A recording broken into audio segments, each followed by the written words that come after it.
Let me take this opportunity, first of all, to welcome you all to this function, and also thank you for having answered our invitation to come and participate this afternoon.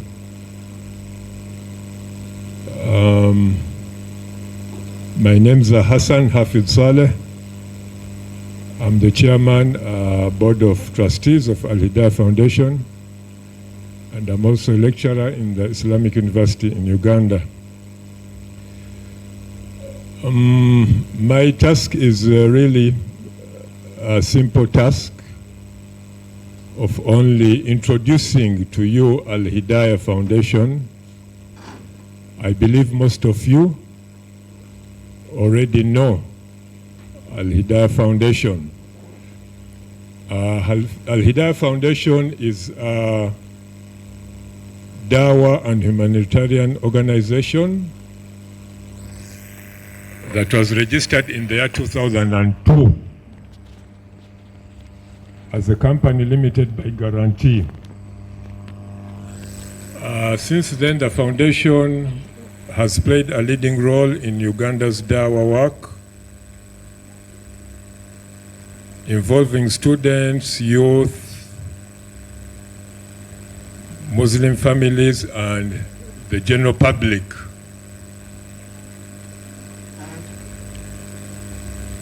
Our vision as Alhidaaya Foundation is to establish a vibrant Muslim society in Uganda. And our mission is to be a platform for organizing, empowering, and performing missionary and humanitarian work for the purpose of building a progressive Muslim society in Uganda.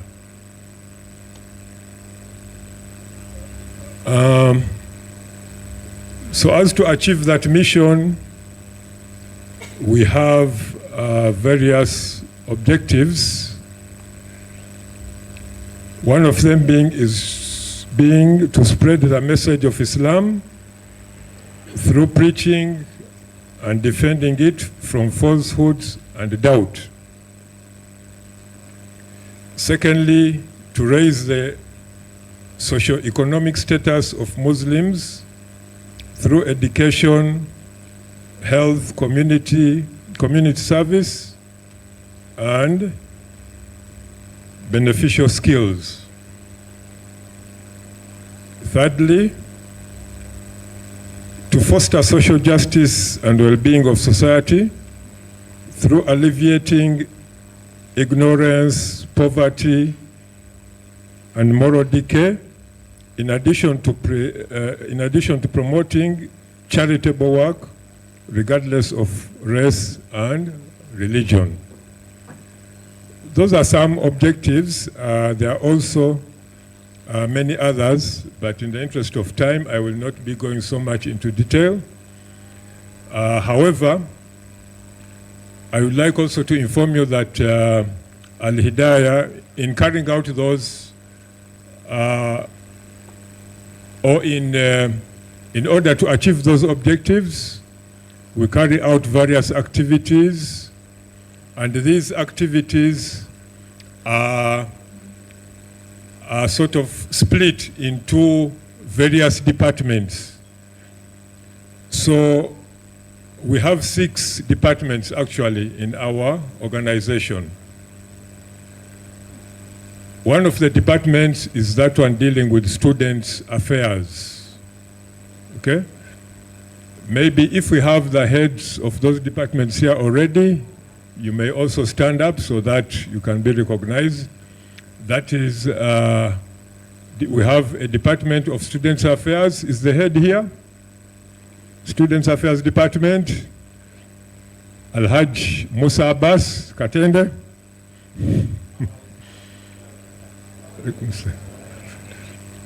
We have a Families Department. Families Department head, are you around? Families Department head, not around, not yet here. Then we have a Department of Media, Research and Community Outreach. Media, Research and Community Outreach. The head is there, Brother Ashraf Migadde. He can say salam. Alaikum salam wa rahmatullah. Then we also have a Department of Business and Finance. Business and Finance, the head is still on the way coming. Then we have a Department of Planning and Capacity Development. Planning and Capacity Development, that is also another department we have. And then we have a Department of Women's Affairs. Women's Affairs, I think the head is here. I saw her somewhere. Head of Women's Department, Sister Zaitun Nakadu, can say salam. Alaikum salam wa rahmatullah wa barakatuh. So those are the 6 departments under which we carry out our various activities. And I think really when you look at our function today, it is in line with those various departments we have. Of course, we have a website. You shall be getting this information as we move on. We have a website. We have our secretariat, and so on and so forth. You'll be getting more of that information. Let me maybe just end also by introducing some of the board members. Some of the board members of Alhidaaya Foundation. We have Alhaji Sinan Siraj Mbulambago, who is our moderator today. Assalamu alaikum wa rahmatullahi wa barakatuh. Alaikum salam wa rahmatullahi wa barakatuh. We have Mr. Kaga Abdul Karim. He's also a board member of Alhidaaya. Alaikum salam wa rahmatullahi wa barakatuh. We also have Alhaji Musa Abbas Katende. He's also here, board member. Other board members are still on their way, and you shall be seeing them as we go on. But one of them is Professor Kalema Chiwewa. We also have the vice chairman of the board is Mr. Sekalema Hamza. Then we also have others, as you shall be knowing, inshallah ta'ala. So in the interest of time, as you know, you have limited time, let me end here, but let me take this opportunity again of welcoming all of you to this function, and also welcoming our presenters and guests, and we hope that you have a nice time here. Assalamu alaikum wa rahmatullahi wa barakatuh. Wa alaikum assalam wa rahmatullahi wa barakatuh. We thank him, Brother Hafiz.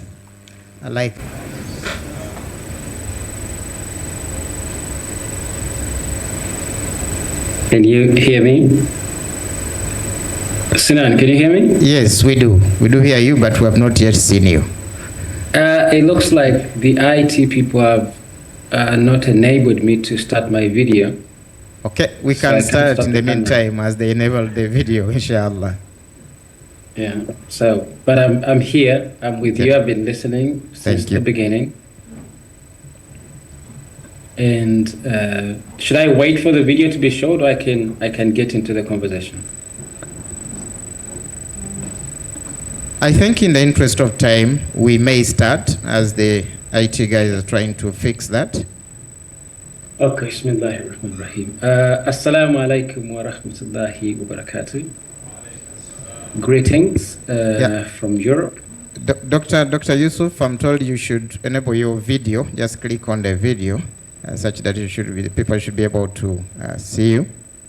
Yes, we recognize the arrival of our senior Brother Hajj Muhammad Mayanja Chivirige with the team. He's also a member of Ummia. Yes, I think there we are. Tafadhal, Doctor. Dr. Yusuf, the floor is yours. Now we can see you very well. Thank you very much, Brother Sinan. Greetings from Europe. I should say it's unfortunate I'm not in Kampala to share the floor with Imam Kasozi, Professor Baschimba, and the other distinguished speakers of this afternoon, but I'm greatly honored to be joining you in this conversation. I think all of us as humans and as Muslims, we share in the plight of Palestine. So I am very, very happy to be speaking. And to get straight into the conversation, I want to do three things, basically. First, I need to say that I'm not a historian. I'm not a historian of Palestine. The history of the region is very complex, especially when you come to the small detail. It's very complex and very controversial, and with lots of interest pooling in different sides. But I'll speak to the basic history, which I think some of us are very familiar with, but I will spell out sort of an overview and provide a frame in which we need to think about Palestine.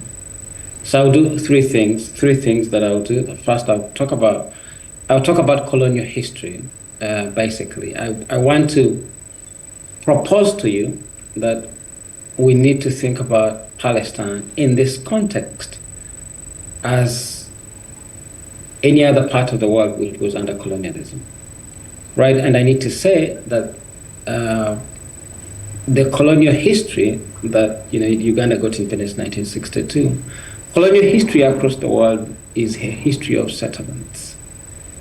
There were theories that developed, I think, in the 1700s in Europe, mostly in Germany, that for Europeans to live a decent life, they had to move parts of their populations into other parts of the world, right? So that is the history that we have. So if you remember, those who read African history, you remember the Boers and the British settled in South Africa. And to settle in South Africa, they had to kill so many people. That's how they ended up settling in South Africa. In fact, if you have been to Cape Town, I don't know if you who have been to Cape Town. If you have been to Cape Town on a good day, and you're looking around the coast, the Cape.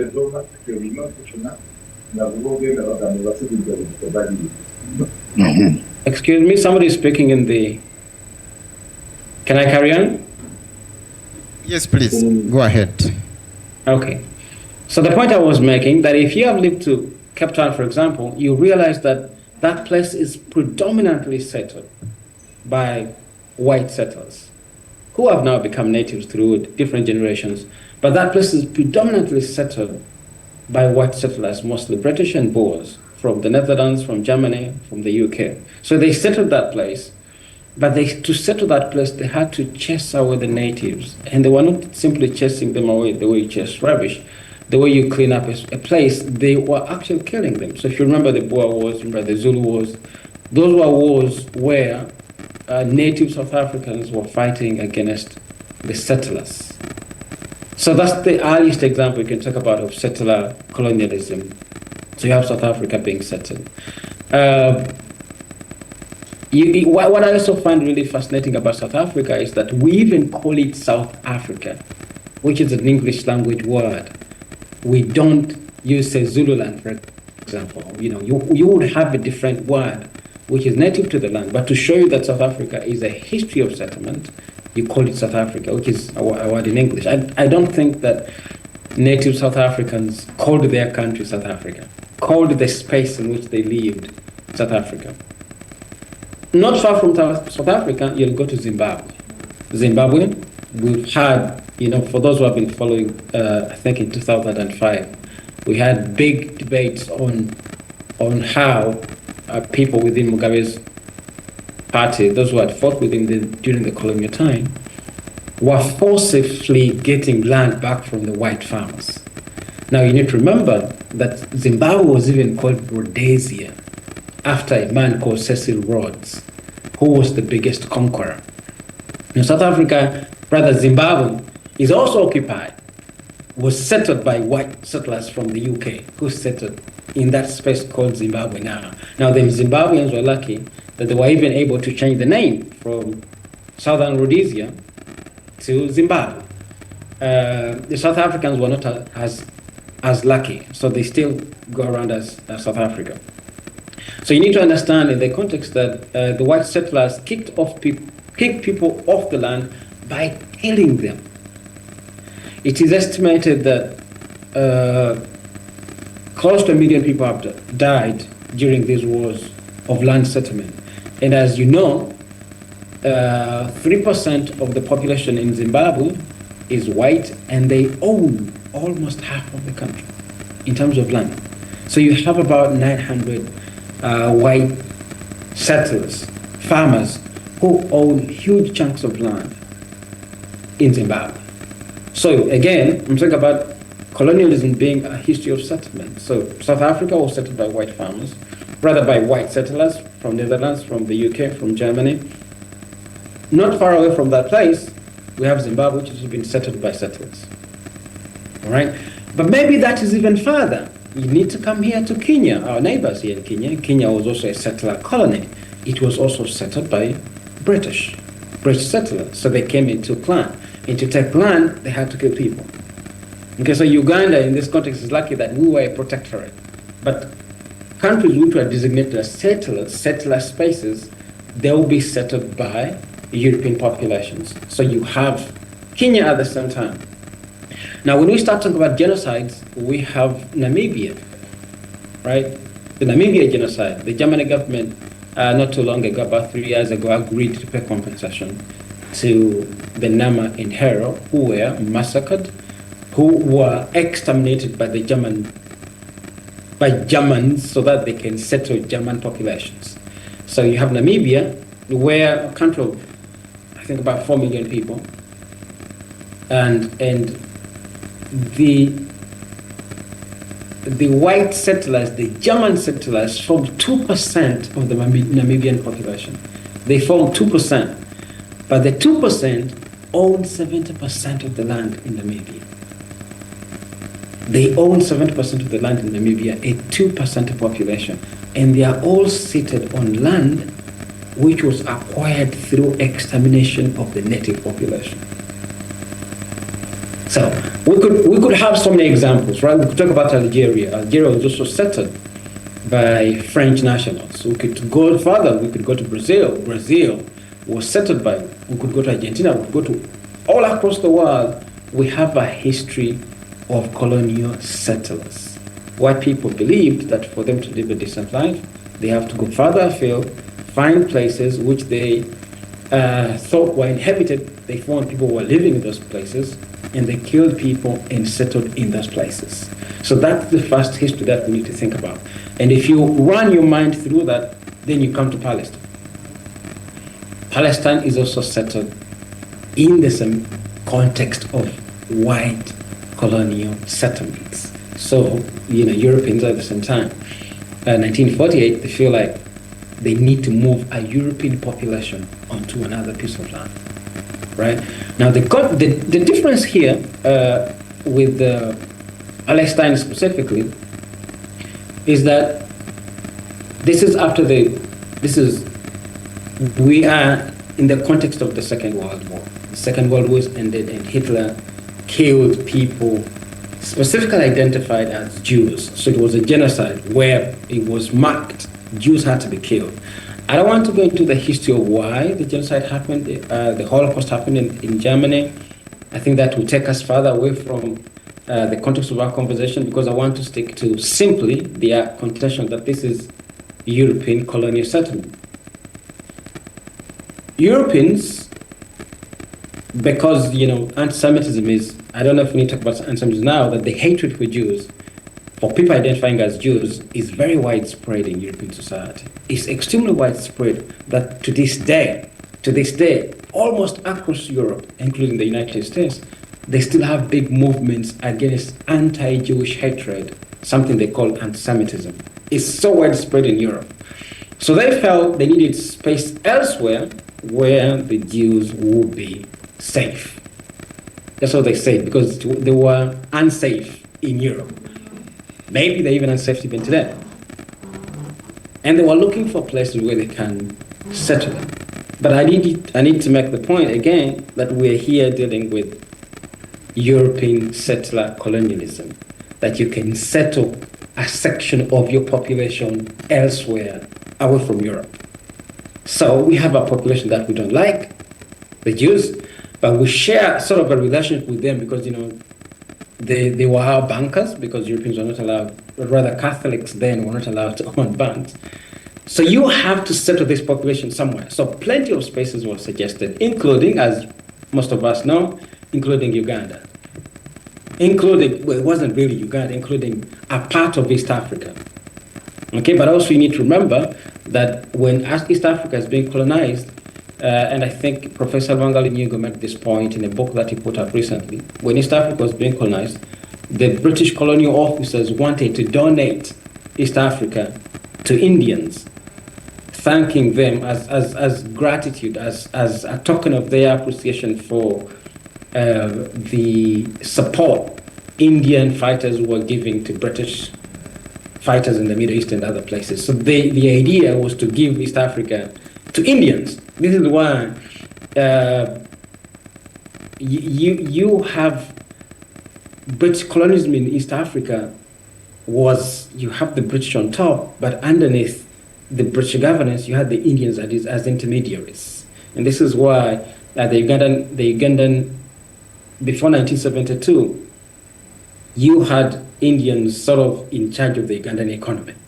It wasn't by accident. It was a deliberate policy by the colonial governors when British colonialism started in Uganda. So Uganda was suggested to be given to the Indians, but the British colonial government in London didn't agree to do that. They instead said, no, we can't donate territory to Indians. But then, when the Palestine question emerges, when the Jewish question emerges in Europe, among the other places that were considered again were parts of East Africa for Jewish identifying people in Europe is settled in Uganda. Parts of Latin America were suggested too. Other places were suggested, including, I think in Madagascar, was suggested, this was on the table, where should we settle these people who are unsafe in Europe? Now, later, I'm not sure about the history, but Palestine somehow gets onto the table, and finally it is Palestine that is selected. And so Palestine, the argument was easily made, because you could say the Jews had been living in Palestine and had been settled in Palestine, but before the population started moving, so Palestine could be called their homeland.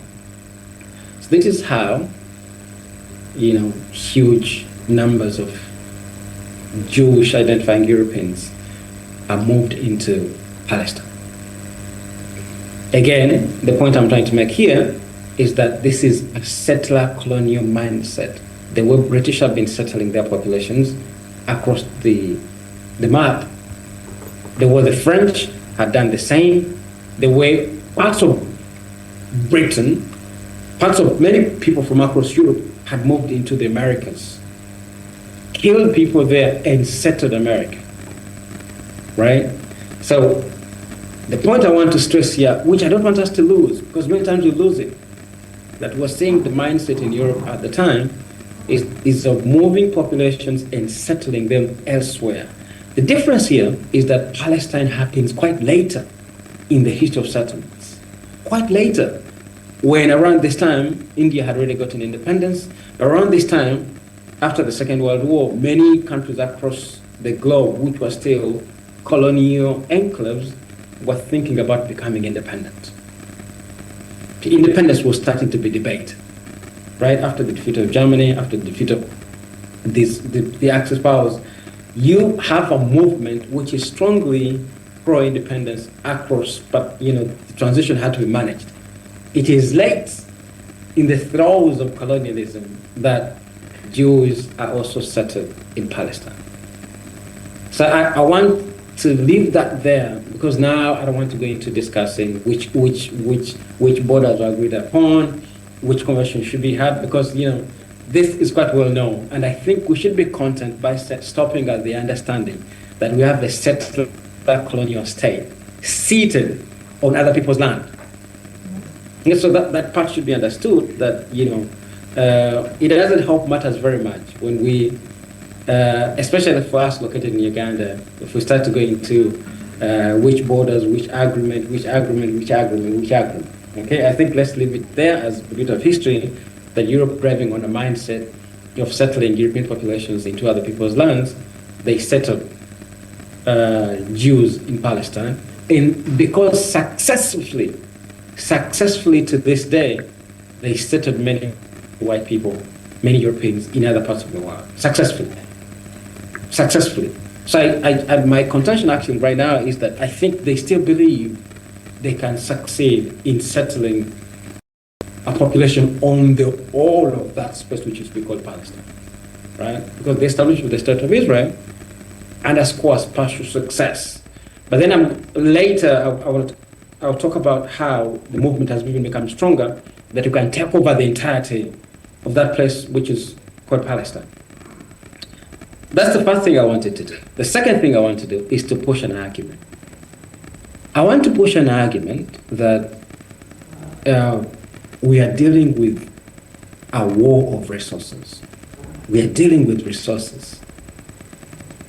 That when we talk about colonialism, we tend to see some sort of culture, some sort of, it has become so cliche that we lose what is at stake. What is normally at stake is land.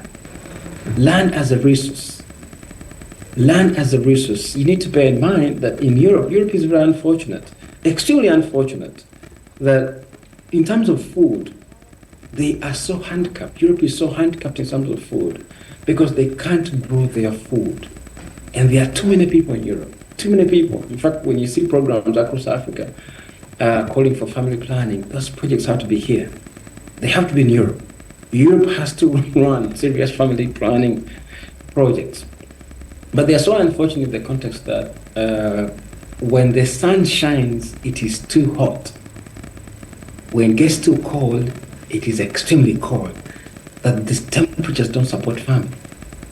This is why about 70% of the things that are consumed in Europe come from the rest of the world.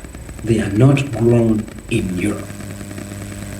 So they are so unfortunate in that context, they have to find food elsewhere, and they have to find food cheaply. Doctor, right? we are so almost halfway our time, Doctor. We are halfway, almost 10 minutes? 8. To be precise. It's good time.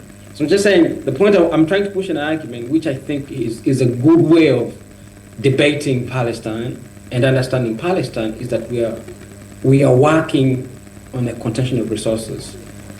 And resources in material terms, not resources as far-flung ideas, but in actual terms, such as land. Land is a core thing in the colonial franchise because you need land for agriculture. 70% of landowners in Namibia grow food which they sell to Europe. Same with the white farmers in Zimbabwe. Same with farmers in South Africa. Same with the farmers in Latin America. You know, when we talk about, for example, land expropriation in Brazil, where huge chunks of the Amazon are being burned down because they want to grow food to feed Europeans. Okay? They need to understand, for example, they need to have animals. They have to rear animals to get meat into Europe. You might not know the statistic, but I find it really fascinating that I think Africans need to know that the average meat consumption in Africa, a normal human being, an average meat consumer in Africa, if you take Kenya as the example, eats meat a year. Well, I think some people in the audience here maybe eat much more, but the average is 17 kgs. Now, in Europe, the average is 127 kilograms. That's the average meat consumption in Europe. Now, this is in Europe and North America. Now, if this is the average meat consumption, where do these animals come from? Where does the meat come from? It has come from Brazil. So the point I'm trying to make here is that we have a contention over resources, food, minerals, access to the sea, etc. So those are the core contentions on the ground. So when you look at Palestine, for example, right now, why does Israel, are they not content to have the territory that they have that now they're pushing to have the entirety of it by ethnic cleansing and genocide. Why do they want to have all of it? You have to go back to resources. What is at stake in the Palestinian spaces? What is at stake?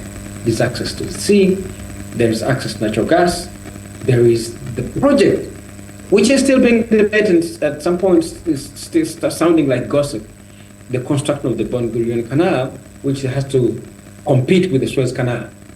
Okay, I cannot show the map, but I want people to be familiar. I don't know if we have a chance to show the map, other discussants. That is the Suez Canal, which is the connection between the seas going through Egypt. You can build a Ben Gurion Canal, which I think will be a marvel in human history if they were ever able to build the Ben Gurion Canal, which has to go through the place called Gaza, right? But before I stretch the point of the Ben Gurion Canal, I want to argue that we are dealing with resources, that the place called Gaza does not only provide land, but also provides access to the sea with other possibilities in mining in natural gas, which have already been found in this space. So this is the major contention we are facing with. And this is going to be my final point, which I want to impress onto my listeners this afternoon, is that it's the opposite of the second point I've been pushing, that we're fighting over resources. I want to say that we're not dealing with a religious war. Okay, as Muslims, this is not a war of religion. And I think the more we push, the more we make this understanding to all of us, I think it's better as to level the ground of the contention. Because Europe has been persuaded to believe that, Muslims in Palestine don't like the Jews. That, for long, Muslims and Jews have been at war with each other. Even when news breaks that, they're actually Christians in Palestine, they're Christians in Gaza, they are Jews who live in Gaza, many people in Europe don't seem to be shocked. There are actually Christians living in Gaza, there are Jews living in Gaza, and they're Palestinians, and they're so-called God Allah. The point I'm trying to stretch here, which I think sometimes gets, because we are Muslims and they are Muslims, and we, as the Ummah, we feel each other's pain, and we feel that we should be together as the Ummah, we tend to, all of us, see this as a religious war. And I think that's very problematic. This is a colonial war. Because as the Sheikh, I forget his name, but I think one of my panelists could remind me, who has consistently argued that even if you're a fellow Muslim trying to come and steal my property, to take away my private property, such as land, I will still be in arms against this Muslim. What we're dealing with right now is not a religious war. We need to understand the frames of this conversation, because the enemy would like to persuade the world that this is a religious war. It's Muslims against Jews. So whenever you find somebody identifying as a Muslim, they have to be aligned with the Palestine because it's Muslims against the Jews. No, it's not. It's Muslims against the occupying state of Israel. Muslims and Jews have lived for years together in absolute harmony.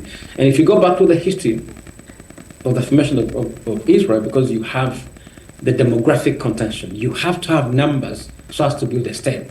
You have to have numbers. You have to have people. Palestine together is about 6 million, if I'm not mistaken. Now, this number rivals the number of people who live in Israel. So you have to have numbers. So what the Israel state has done for over a long period is, in its formation, is to go across the world encouraging people to move into Palestine, to move into Israel, encouraging Jews to come into Israel. In fact, one of the interesting stories that in the 1990s, many South Africans were converting to the Jewish religion, which I think is a very exclusive religion, but they were identifying as Jews so that they can be settled within Israel, because they need the numbers, right? But the point I want to make here is that the Jews who lived elsewhere in Iraq, in Syria, in the Muslim majority countries, were living a very beautiful and harmonious relationship with the other religious communities in there, that there was no war between Jews and Muslims in Syria and in Iraq. There was no conflict.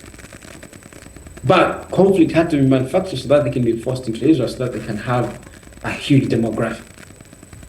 Right? So 3 things I wanted to stress as I wind up, Brother Sinan, is that we need to often learn to frame this into the question of colonialism, where the European mindset is convinced they can all go over, kill the native populations, and occupy that space. And the second point I wanted to stress is that, we're dealing with a resource war. Yes, resources basically. And now we need to understand there's just at stake that has forced Israelis not to be content with the small space that they are, with the, not small space, the huge chunk of land they already occupy, to want to force every single Palestinian out of Gaza, right? The debates, as I think many of my other panelists will talk about, the intention to bribe Egypt into opening its borders, to take over all these Palestinians, the normal talking point. Why are the other Muslim countries not taking these populations? Why do they want to take them? Because this is their land. So we are in a context of a resource war: land, minerals, food, access to the sea, natural gas, and oil, and etc. But then also, finally, it's not a religious war. It's not Muslims against the Jews. It is an occupier against an occupier. It is the Maji rebellion. This is the Zulu war. Unfortunately, we don't have a story for Uganda, but the easiest to think about the contention in Palestine and Gaza is that you're looking at the Maji rebellion, we're looking at the Zulu wars, we're looking at the Nama hero fighting their occupiers. It's wars against settlement.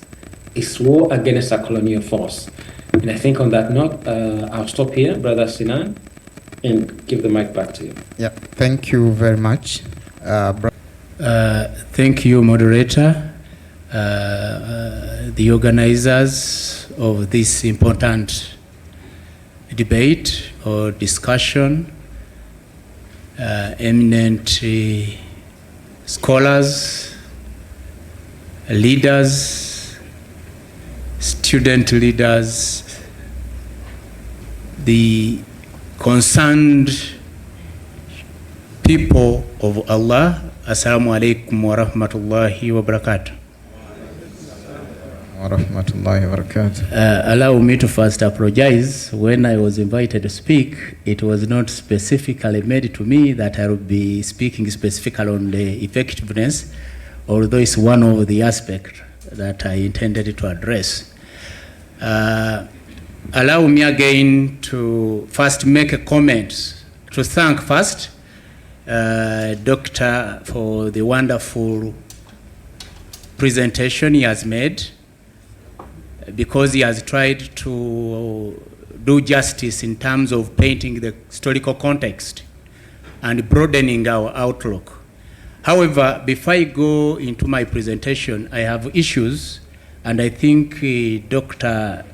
hinted on it. I have issues on the topic as framed, because the topic as framed says the Israeli genocide in Palestine. You see, that topic is also confining us in the predefined mode of thinking that the genocide that is going on in Palestine is actually a perpetuation of only the state of Israel as is. Because the moment you go and take that route, then you let those who are actually the architect of the genocide scot-free, both legally and morally.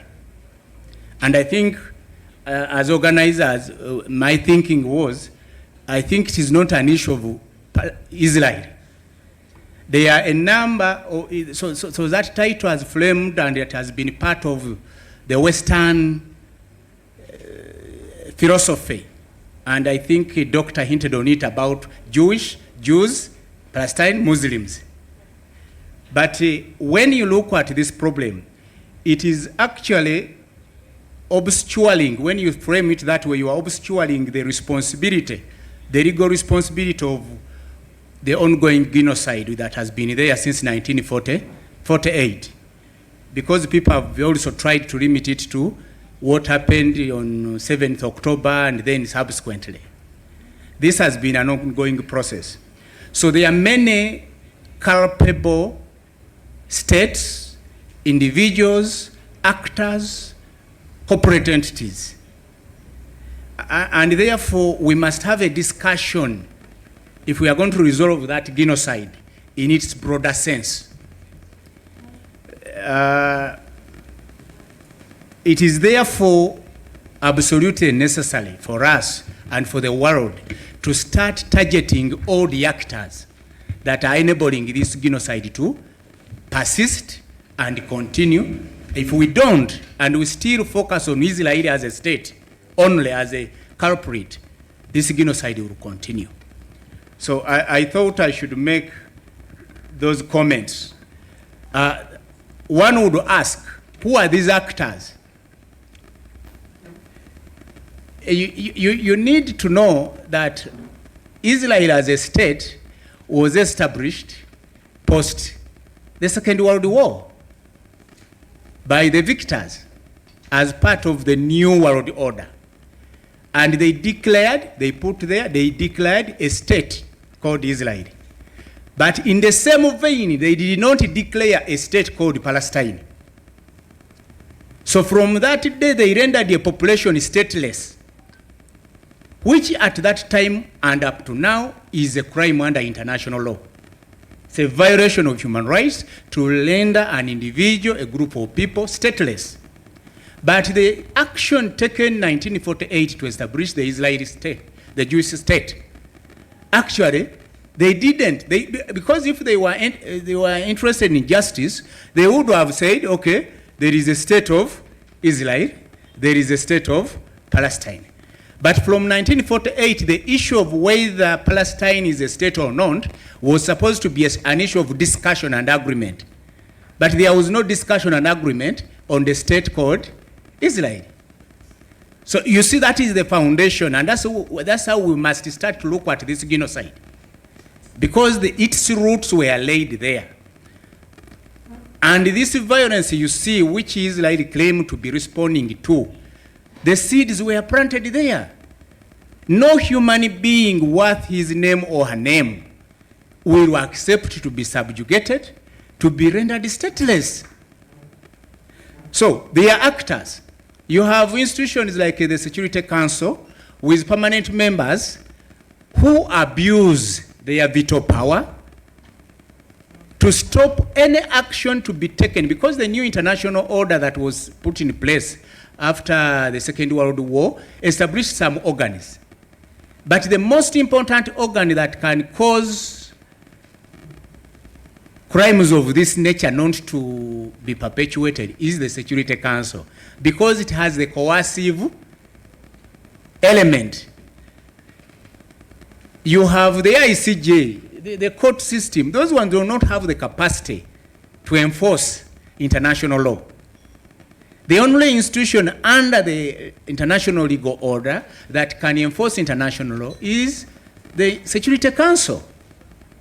Now, if those who established the state of Israel, which is perpetuating not only genocide, it started with apartheid. I think Dr. Serunkuma explained it when he was talking about South Africa, the Boers, and what happened. They have committed all crimes on the statute book against human rights in Palestine since 1948. But the only institution that can and could prevail is the Security Council. So you have members there of the Security Council, the US and its allies.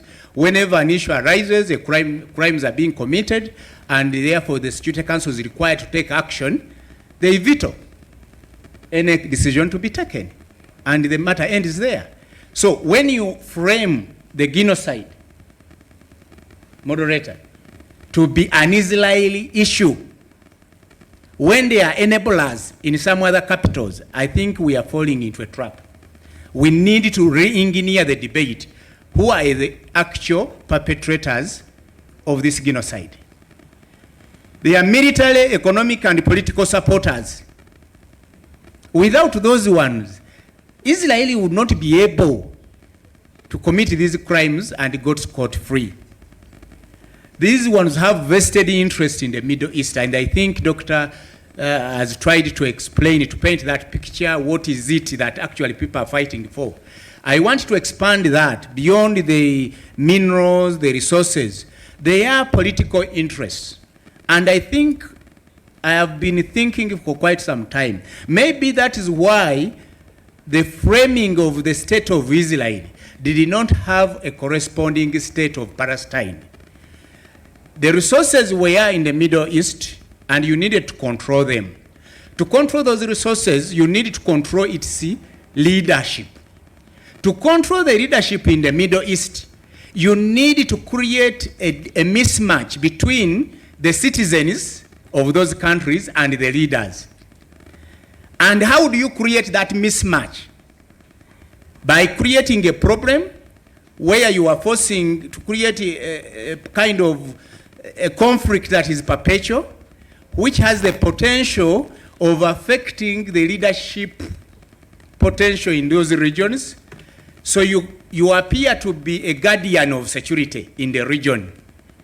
So these leaders, they are holding to your support. So when Israel does anything, they can't respond appropriately. If they cannot respond, then the population in those areas, in those countries, is actually agitating for action. So there is a disagreement between the population and the leadership. So that means the more the leadership is unable to rely on its people, on its citizens to govern, then it must rely on foreign force, which can only be rendered by the same architects of the Israeli state. So those vested interests of continuing to control the flow of oil in the Middle East, Saudi, and all other countries actually lays the foundation, in my view, for what we are witnessing and what we are yet to witness, because this is not the end. It is just, I think, a start of another phase.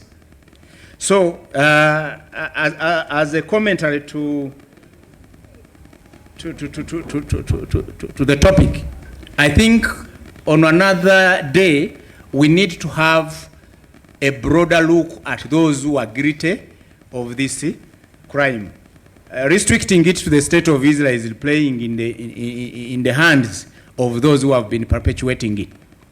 Now, Dr. has given a context of the establishment of the Jewish state and why Palestine and why the fighting is there. I wanted to summarize the context of this genocide. You see, the state of Israel was established in 1948. And there was a denial, as I said, of a Palestinian state. Now, with that came with the statelessness of the Palestinian people. And from that time, we've had an incremental and deliberate, intentional support of Israeli activities contrary to international law by both the US and its European partners. Now, around the same time, 1948, the Genocide Convention, or the Convention for Punishment, Prevention and Punishment of Genocide, was enacted in 1948. The question is, was it intended to be a legal instrument to protect all people, or it was intended to protect the Jews that were being resettled in a new state that had been established? Why am I posing this question, and the academians in this gathering and globally can try to investigate that? This convention is unique in its way. When it was established, initially it was to exist for 10 years, and perpetually it's being extended for 5 years, or by default, because unless if some people withdraw from it.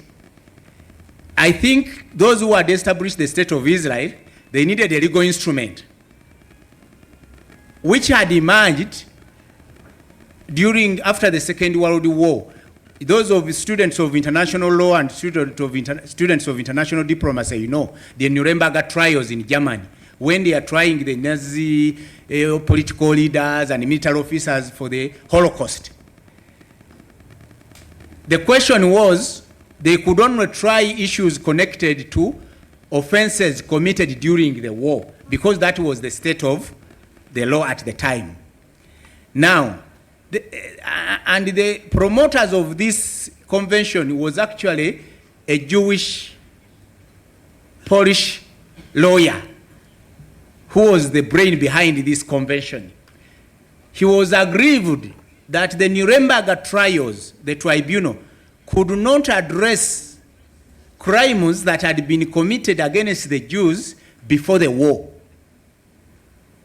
That's why this has an element of crime whether committed during the war or during peace. So for that reason, when you were analyzing the effectiveness of the international legal order in enforcing the law of genocide, this genocide convention, you need to see it from that perspective. And that's why you've not seen it being forcefully enforced when we had the Muslim Serbs being exterminated. Yugoslavia, you all know. You know it when the Rohingya Muslims are happening, because the enactors, the promoters of this convention never conceptualized that it was intended to protect other people other than the silent group of people. And those are the Jews. So when you do something against them, then the convention will be activated. It is there. But they didn't have to say it in black and white. But by their conduct since 1948, I think we can be able to see that. Now, this convention came into force in 1951, and many crimes have been committed of this nature. And we can be sure, those of you who followed the proceedings in the South African case against Israel, the evidence they are laying before court, this is not evidence you've gathered by yourself, by international organs of the UN, civil society organizations. Whether or not ultimately the ICJ finds the state of Israel guilty, every one of us who is capable of reading and analyzing can know that Israel and its supporters have committed all the elements under the Genocide Convention. Because the Genocide Convention, as you know it, it does define genocide as any act committed with the intent to destroy in whole or in part a national, ethnic, racial, or religious group. And that brings me to what the doctor was discussing. Are they intending, are they just fighting? Or they are intending to destroy, to wipe out the Palestinians, reduce them to a level that is so insignificant that their existence cannot even be fit to be noted as a footnote in a paragraph. My thinking is that that is the purpose. Why? You remember in 1995, the agreement, this two-state solution had been reached, the agreement signed, and it was about implementation, the accord, Oslo Accord. What happened? The Prime Minister, who had appended the signature and approved that accord, was assassinated.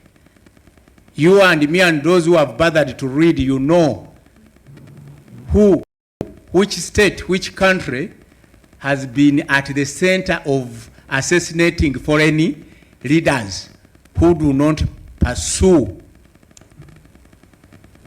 their foreign interests. I think CIA has been, it's recorded. You don't find any serious investigation and attempt to punish all those ones. Someone wants to tell you that one individual woke up to kill a prime minister and that is it. So we've had this two-state solution as a public relation, but without the intention of having it established. Now someone appends the signature, the next day is dead. Therefore, that is the debate that you start from there, and the context in which you must discuss the effectiveness of enforcing this legal regime of genocide.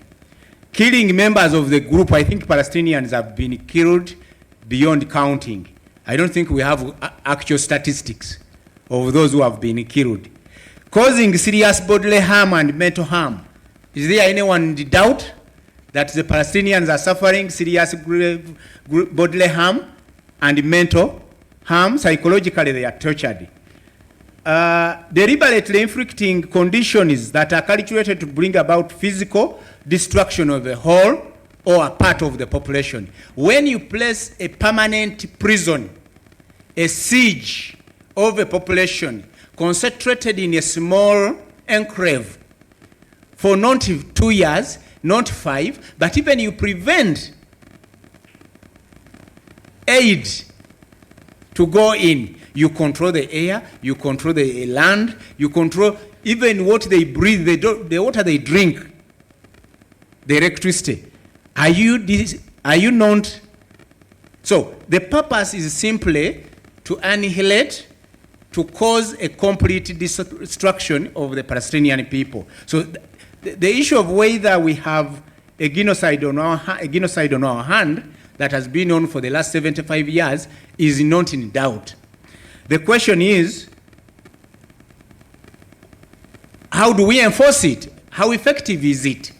It can't be effective. Why?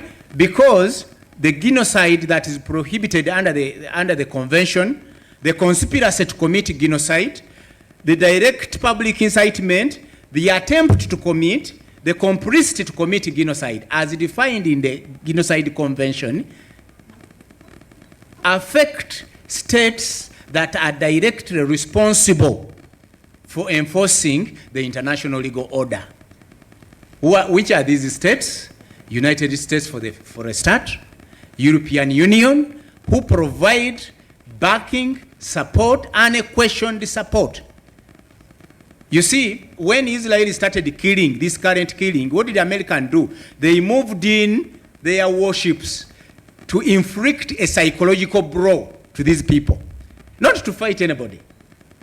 So for that reason, what do I suggest that can happen if we are going to make this legal framework work and be effective? All of us, one, it depends on the effectiveness of the global institutions, particularly the Security Council. Until you have a reform in the Security Council, either removing the veto or putting some numbers that if so many members of the Security Council have decided action to be taken, then the veto will not work. You will not enforce this legal order. The intergovernmental or regional blocks, like we had NAM, we had the G77 plus China, you have the Arab League, you have African Union. If we are able to, if those blocks can mobilize themselves minus the Security Council, cause political and economic impact on Israel and its backers, then probably we can have this law very effective. We will stop this genocide. Individual state, the good thing for the first time, we've got this evidence on record over a public international institution, the ICJ. So therefore, individual states, we know since that order was made for temporary measures, Israel has not complied. Actually, the European Union and others just went ahead and withdrew funding for some NGOs, if you've been following, providing aid. So what does that mean? That the intention is not, even if ICJ ruled, even in the face of those interim measures, even if ICJ ruled tomorrow that Israel is committing genocide, nobody among those who are currently empowered to take action has the ability or the will the legal, moral, and political will to enforce the Genocide Convention against the Jews. For that reason, you need state parties, the same way South Africa did in this case, the same way Gambia did in the case of the Rohingya Muslims. We need to encourage individual states to take actions, state action against these states, both the Israeli states and its supporters. Also, the collective actions of the global citizenry. Because if we all, for example, boycotted products not only from Israel, but even from those countries that have decided to pay lip service or turn a blind eye to this human catastrophe, probably it will change the calculus. Without that, the enablers of Israel will continue to support the Jewish state. The people will dissipate, and what will happen after they have reduced the Palestinians to an insignificant population, they will say that the concept of a two-state solution is no longer viable. Circumstances on the ground have changed irreversibly. So let's have one state where all are citizens. But after they have rendered you insignificant, that you cannot cause political change in the state called Israel. I think that is the ultimate end. And that is what we have to fight to stop, collectively as global citizens. Thank you, moderators. Thank you, members, for listening to me. Wow. Assalamu alaikum wa rahmatullahi wa I liked in a more deeper understanding. We thank you, Council, for that insight. And I do believe your time you spent coming in here is not in vain, but like we did say that this is a human rights issue. It's a humanity aspect where an entire, population is being dismantled. So, like he said, Israel is not alone. If it were not for its backers, probably it wouldn't have committed the crimes it is committing. In fact, even in terms of the resources, in all aspects, whether maritally, talking about the Iron Dome, talking about the psychological backup by the warships he has mentioned, and also being the major funders to the so-called international organs, including the ICJ. I mean, it has just ignored. Just imagine how somebody was making an analogy with the Russian invasion of Ukraine, the sanctions that were, put on Russia, right, left, and center, the noise, the propaganda. Now, I mean, when it comes to the Palestinians, it's quite a different thing because they have interest in there. We will be making Salat al-Asr to be a little bit later than what we had. Everybody, I need to first apologize. When I was called yesterday to stand in for Professor Kimba, I was okay. But 3 hours later, I felt sick. I was admitted overnight, but I said, okay, let me do online. I couldn't drive to Kampala. Let me do it online, and here we are. Bismillah ar-Rahman ar-Rahim. Alhamdulillah Rabbil Alameen. Thumma salatu wassalamu ala Rasulillah sallallahu alayhi wa sallam. I want to thank the audience, the organizers, for giving me this opportunity to say a few words to share in this conversation about a subject that is so passionate. I'm so passionate about. My approach is going to be a little highlighting actually many of the things that people have been just saying. But I want to look at the perspective of what is happening in the Gaza in light of the humanitarian aid. Not straight away, because humanitarian aid is necessary and everybody should be knowing that. There's no issue debate whether people want water, whether people should have medicine, whether people should have, electricity or something like that. But I want to first make a statement. We are dealing with a civilization issue. We are dealing with a big-time civilizational issue. I am a student of, comparative civilizations, basically the Islamic, the African, and the Western. That's my area of interest in all my research and my writings. But I have come to understand to come to terms with Western civilization with 5 characteristics, which I want to first give before I go into the nitty-gritty of the humanitarian aid, which is rather obvious.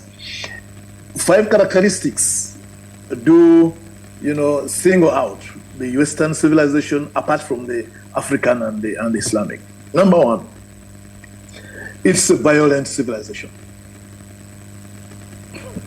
When I say the Western, I'm talking about all the way from America, Europe, Australia, New Zealand, all over, Europeans, wherever they are. Why? Because it's obvious. I mean, many of you might remember, it is the only civilization that has sponsored 2 world wars. That's violence.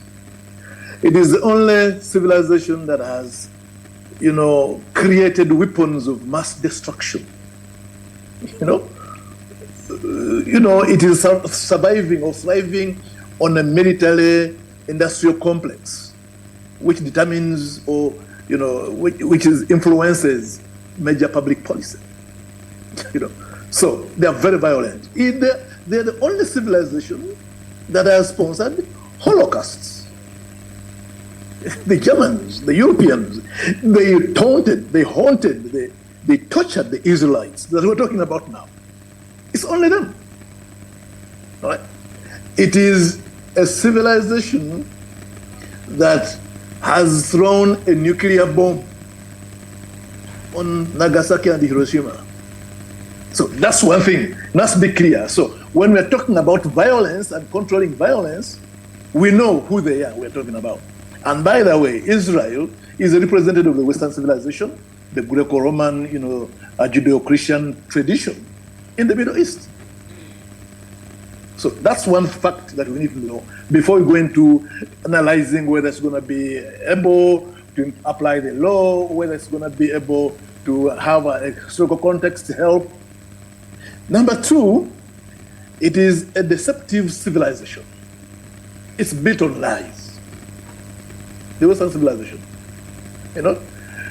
I mean, through their media, propaganda, they tell so many lies. And I'm happy this time around because when I go to watch what is happening all over the world, the movement that is, pro-Palestine demonstrations and mobilization, what are we doing? What are we using? Not the formal, Western media, which is full of lies. It is social media where no editing is done. So it's deceit. I'm telling you, people in Israel, as we speak now, they really don't know exactly what is happening in Gaza, just a few meters away, separated by a wall. They don't know. They have got that propaganda machinery which tells lies, and they will always go away with it. Okay? That's number 2.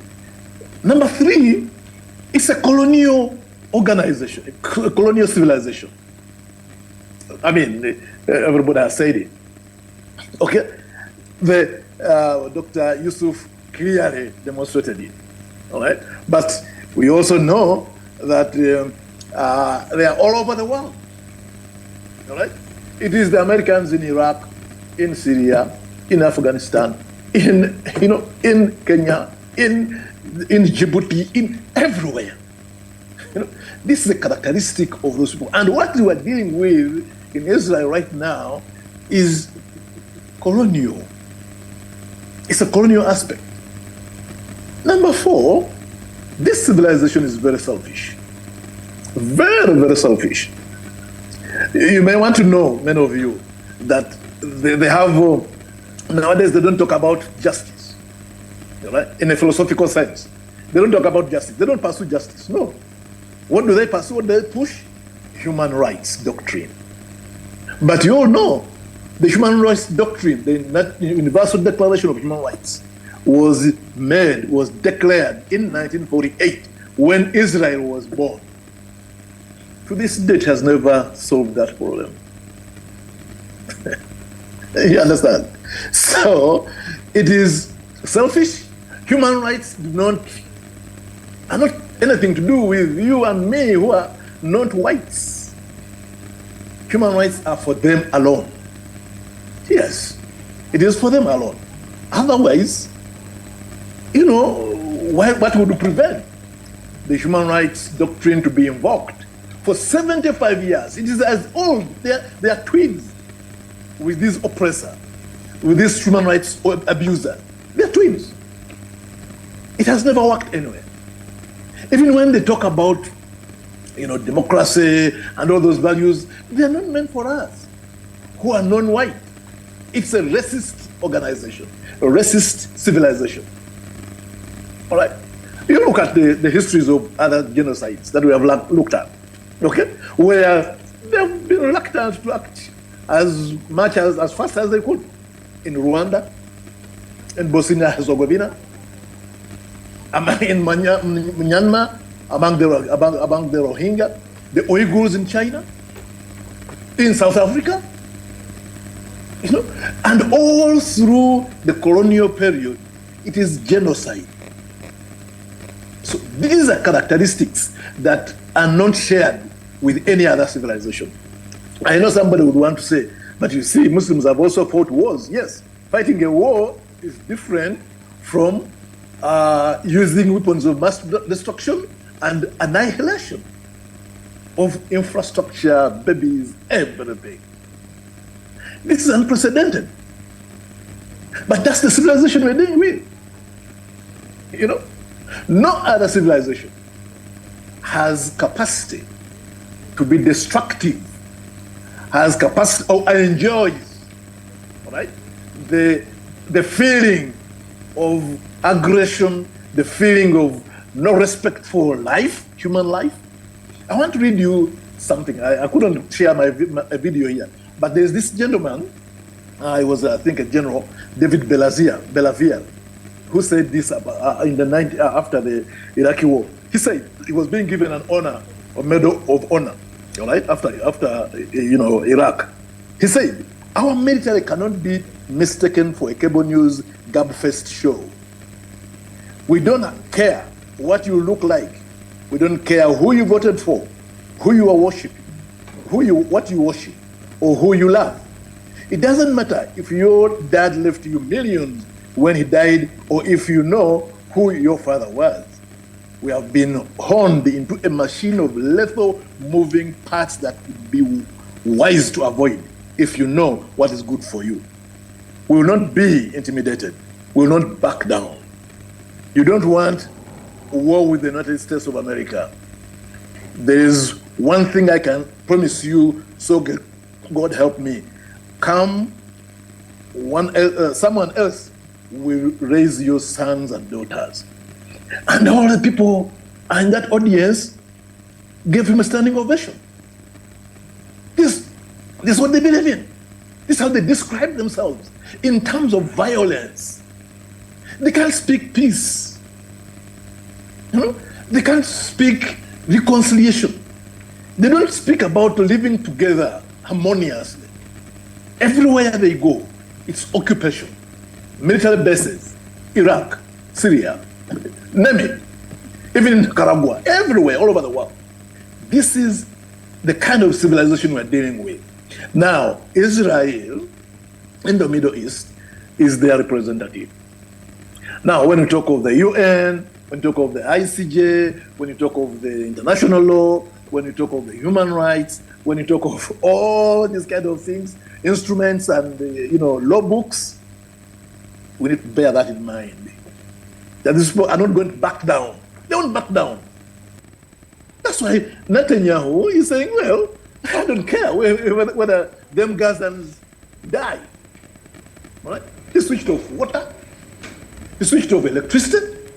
Switched off food supply, fuel, warm clothing, medicine. Thank God these Israeli people don't have control over oxygen. They would have switched it off also. When you deny people these kind of basic needs, what are you doing? You're condemning them to die. You don't only deny them that and leave them freely walking in their, you know, biggest, you know, open prison, but you keep bombing them. Tell them bomb from the north, go to the south, you bomb the south. Now, this is the kind of thing. This is what we need to address.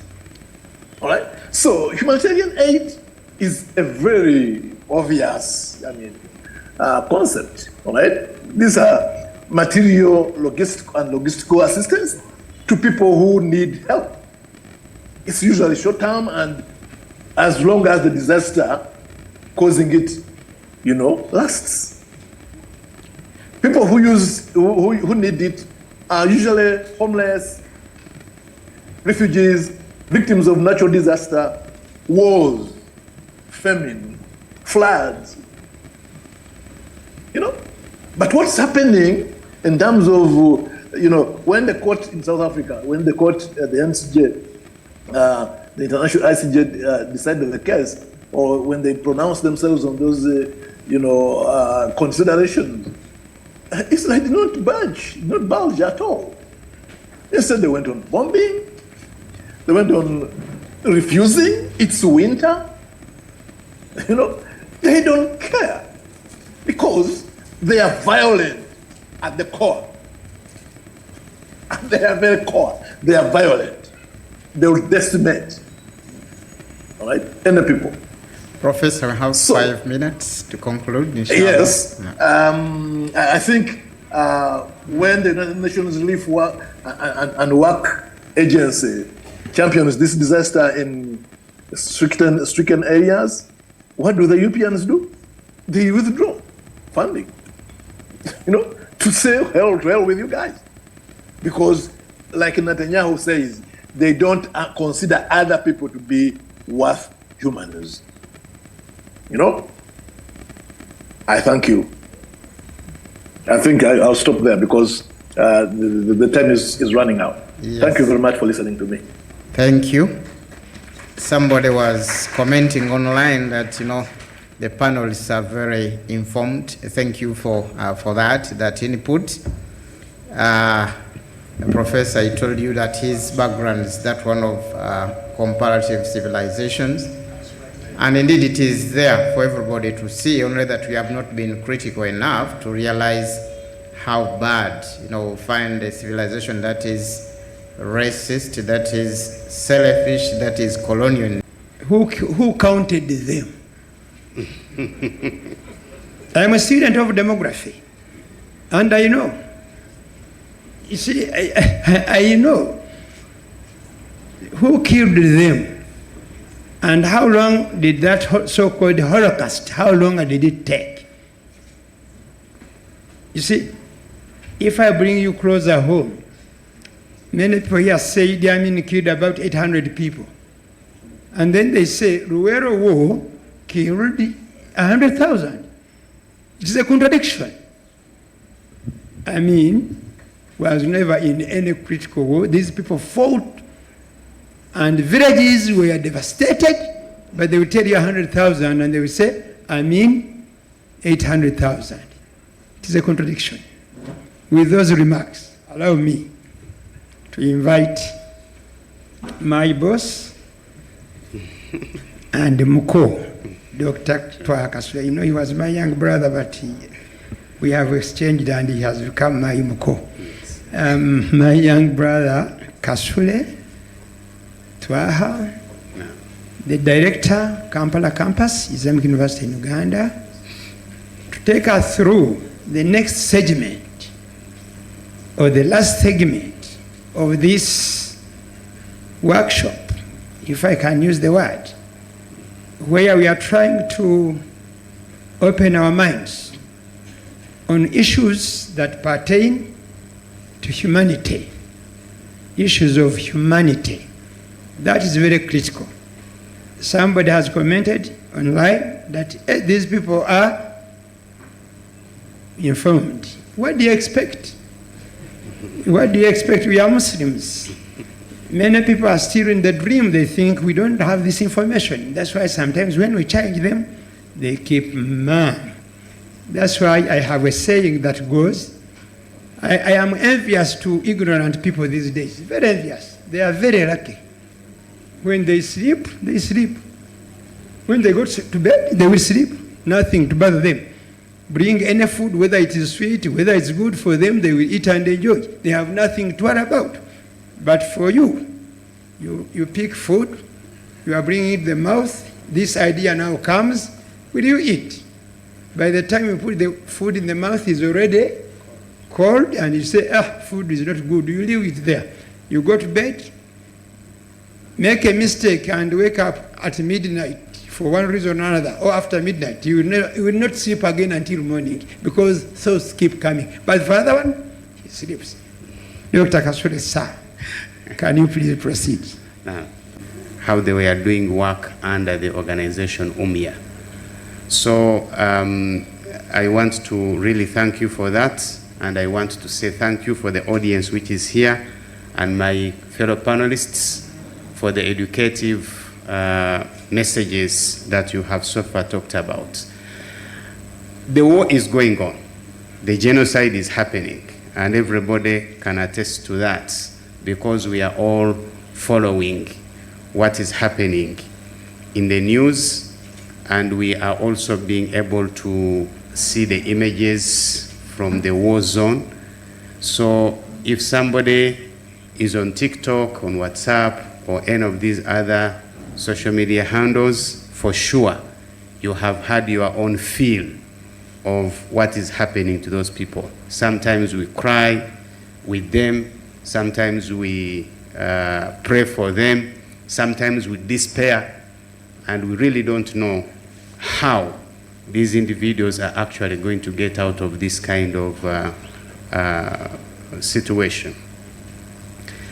But as the war is going on, there are a lot of narratives as well, which describe what is going on as far as the conflict is concerned.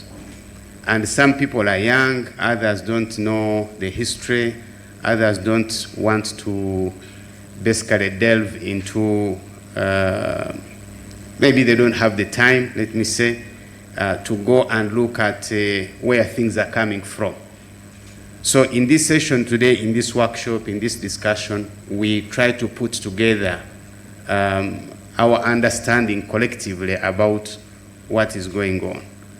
Now, I know that I am going to be talking about what we call the talking points in this conflict, especially those talking points that are coming from the Western world, which is the most powerful, actor, and their ally in the war zone, which is Israel, definitely, as we are talking about it here. Council Ali made it quite clear for us that we need to look at it broadly, and I agree with him. In fact, the actor is not just Israel. We all know that actors are thousands of miles away. The most important actors, actually, they are not even in the region. They are thousands and thousands of miles away. But there is something called talking points. I don't know whether the audience is used to that. But what do we mean when we say people are using talking points? Talking points refer to carefully crafted messages or statements which are often used either by politicians or by interest groups to convey their opinions, to convey their positions, to put across their arguments. So that's what you call a talking point. People carefully craft a message or a statement, and they use the media to continuously broadcast that kind of message or statement. And the intention is to be able to portray or to give a specific kind of position. So these talking points are an essential tool for shaping narratives. When you want to give a certain narrative, you create talking points and you repetitively broadcast those talking points. So in this particular war, which is happening, and of course it has been happening for so many years, the Israel side, together with their backers, have crafted these statements.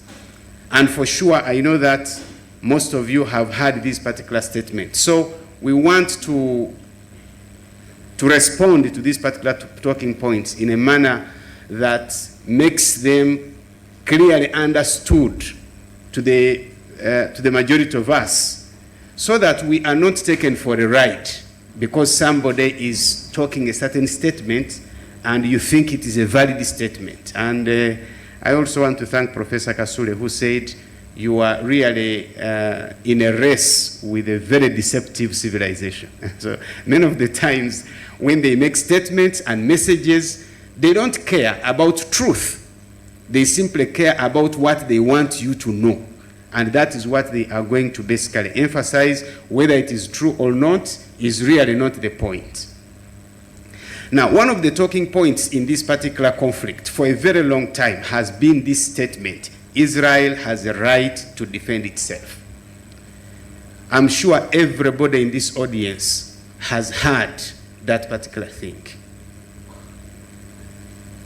The purpose of this statement, if you listen to it, now I am looking behind the statement. I don't want to just consume it. Why is this something which is so used often and very repetitive? Whether you are listening to Western politicians, whether you are listening to Western media, whether you are listening to Western academicians, any type of scuffle that happens in this region, you will see somebody popping up from the the White House, and start saying Israel has a right to defend itself. Now, this statement is a well-crafted statement.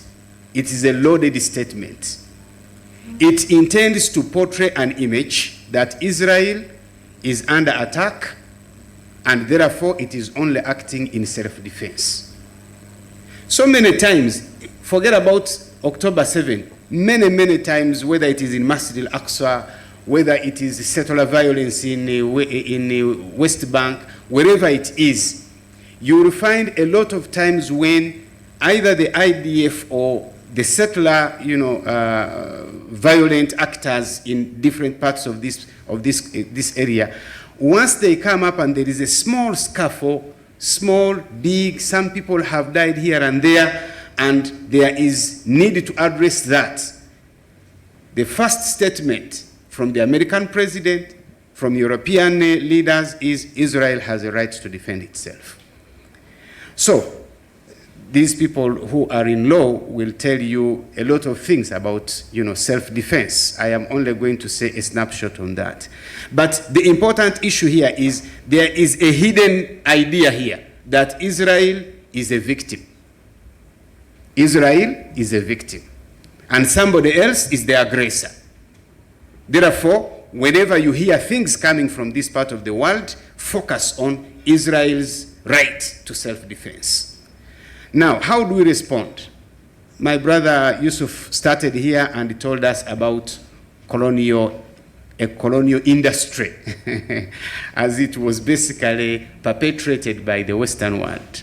So Israel is a settler colonial state. Everybody knows that.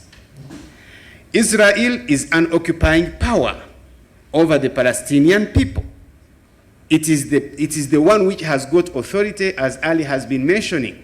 They control all the borders, the land, the sea, the communication, the movements. So these people have got perfect control over the Gaza area. Israel has imposed a blockade over Gaza for the last 17 years. And I have also heard a lot of commentaries. Under this blockade, Gaza is considered to be an open-air prison for 2.3 million people. What does it mean, open-air prison? Because people can't move out. If they choose that you'll go out, then you go out with their permission. If they say no, you can't go out. So if your movement is restricted, then that is imprisonment. Now, under international law, and the lawyers are in here, self-defense doesn't apply in the context of a military occupation. You can't be occupying people, and militarily, moreover, and then say you are defending yourself. It doesn't make sense in terms of law. On the contrary, under the law, the occupier has a responsibility to protect the people they are occupying. That is what it should be. So rather than those people telling you Palestinians have a right to be protected, they tell you Israel has a right to do what? To defend itself. And also, there is all this statement we have been hearing over and over again, the war between Gaza and Israel. Logically, it is also incorrect. It's actually absurd. Because the way that particular part of the world is structured, because Gaza is under the full control of Israeli government and forces and whatsoever, it is part and parcel of Israel de facto. It's like part of it, except that it is a ghetto which has been put aside and it is denied many, many things. So imagine if somebody told you, suppose somewhere in Uganda here, maybe Masaka, let me use Masaka as an example because I marry from there, you know. They will not be angry with me. Suppose there are some people who are disturbing the government of Uganda in Masaka as rebels or whatever it is. Is it a fair thing for you to say Uganda is at war with Masaka? Can you say something like that? Uganda is at war with Masaka, so there is a war between Uganda and Masaka. Or that Uganda is defending itself against Masaka. So this kind of things is what we hear all the time.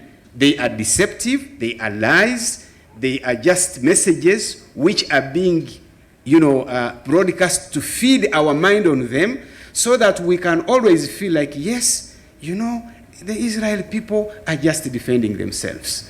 I think I wanted to use this opportunity to highlight, the deception, but the real meaning also behind this particular talking point, which is the most abundant talking point in the conflict today. The second one is, it is almost sealed. Everybody has been made to believe. And this is really something that is repeated all over the place. Hamas is a terrorist organization. Hamas is a terrorist organization. Now, when groups or individuals are labeled, and I want also to give the meaning of this kind of thing, because this is a label. Somebody simply labels you a terrorist, or they label you a fundamentalist, they label you anything. So the people who want to give you a label have a purpose. Now, Hamas has been labeled as a terrorist organization. The most important goal behind this label is to shape the public attitude towards this organization. How should the public understand this thing called Hamas? By the powerful countries as a terrorist organization, it therefore means that everybody is going to be cautious. You can't relate, you can't sympathize, you can't advocate for justice, because everybody is going to say, but how can you be talking about this organization in this way when you know that it is a terrorist organization? Who has labeled it a terrorist organization? It is Israel, United States of America, the European Union. They always use this label as a weapon against the groups they don't like. It's not just the Hamas issue. If they don't like you here today, Imam Kasozi, they can say, Umia is a terrorist organization. And that's it. They have designated you. And people are going to start keeping away from you because you have been labeled. And a public attitude has been formed about who you are. It's not just a description. It is something intended to shape how the public perceive this particular organization. Now let me give you my response. Hamas, by the way, is an acronym. It means Harakat al-Muwaqama al-Islamiyya. Harakat al-Muqawama al-Islamiyya, which means Islamic Resistance Movement. And Hamas in Palestine, in those Palestinian territories, is a legitimate political party. It participates in democratic processes. And the last time they had one, Hamas actually won in Gaza. That is why until today, in this particular fight, the IDF and the people in Israel are saying we cannot accept to finish a war when Hamas is in power. Now, is Hamas imposing itself on the people of Gaza? No, they elected it. In fact, in all public opinion polls, they show you that the rating of Hamas is very, very high. So Hamas, at least this is my opinion, is not a terrorist organization. I want to call them what they call themselves. It is a resistance of movement. And to understand why resistance movements emerge, you have to study the specific history of those particular societies. But this issue of Western world labeling resistance movements as terrorist organizations is not something that only happened yesterday. They did it, by the way, with the ANC of South Africa.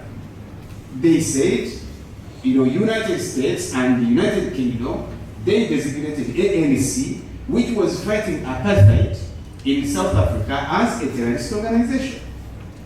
Later on, when the liberation happened, then the former terrorists became icons. So, during the Nazi occupation of France, the French resistance was also designated as a terrorist movement by the occupiers, and these were the Nazis in Germany. Therefore, it is not a surprise that Israel and its allies refer to Palestinian resistance movements as terrorist groups. Do not fall for this Western propaganda. For me, I understand Hamas as a legitimate resistance movement. And in fact, when you are occupied, when you are colonized, even under the law, you have a right to defend. You have a right to fight for your own liberation. So somebody is trying also to send a message to you that these Palestinians, whatever they do, they shouldn't be fighting the occupation, because those who are fighting the occupation are terrorist organizations. Now, how are they supposed to fight the occupation? By negotiation? So they should negotiate themselves out of the occupation, and colonialists, where did that work? In which country did that work? It has never worked. So Hamas, to me, and a few of my friends, thank you, we consider it as a resistance movement, and it has the legitimate right to fight the occupation. You don't want people to fight you as an occupier, lift the occupation. It's as simple as that. But you want to maintain the occupation, and you want to say everybody who fights this occupation is a terrorist. Okay. The third issue, which I also want to say as a talking point, specifically it has been very common in this particular war which is running right now. Hamas is using civilian, or human beings or civilians as human shields. And also they have been saying it is hiding under civilian infrastructure. This is another issue that has been said over and over again.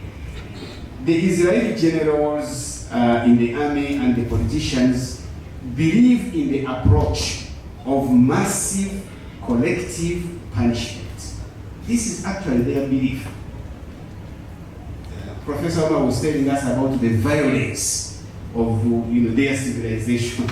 Their approach, their tactics in fighting war is massive collective punishment to all the Palestinian people. This implies they can kill so many people, and they can completely obliterate their infrastructure. This objective, or the objective of this approach, is to make it extremely costly for the Palestinian resistance to ever think about attacking Israel. So once you attack and kill, as the statistics have been said, 12,000, they will come to Gaza, carpet bomb all the homes, all the schools, all the universities, all the hospitals, everything, and they kill thousands and thousands of people. This is the philosophy. Make it so costly that the next time these people will have to think twice whether they should come back to fight you. This is their philosophy. Therefore, when they are doing this carpet bombing and killing and mercilessly, decimating this particular part of the world, those of us who are telling them, you see, civilians are dying, blah, blah, blah, for them, they don't mind. This is actually what they want. And then they have to find an excuse. They have to tell you why that is happening. They say, you see, we don't want to kill civilians. For us, we are targeting Hamas terrorists. But what is Hamas doing? It is hiding under civilian infrastructure, in the hospitals, in the schools, and so on and so forth. Then they will tell you, Hamas is using civilians as human shields. Therefore, we can't do anything about that. It is Hamas which is responsible for these deaths. It's not us. And so on and so forth. How do we respond to that? Let me give you two, and I'll be winding up, Imam.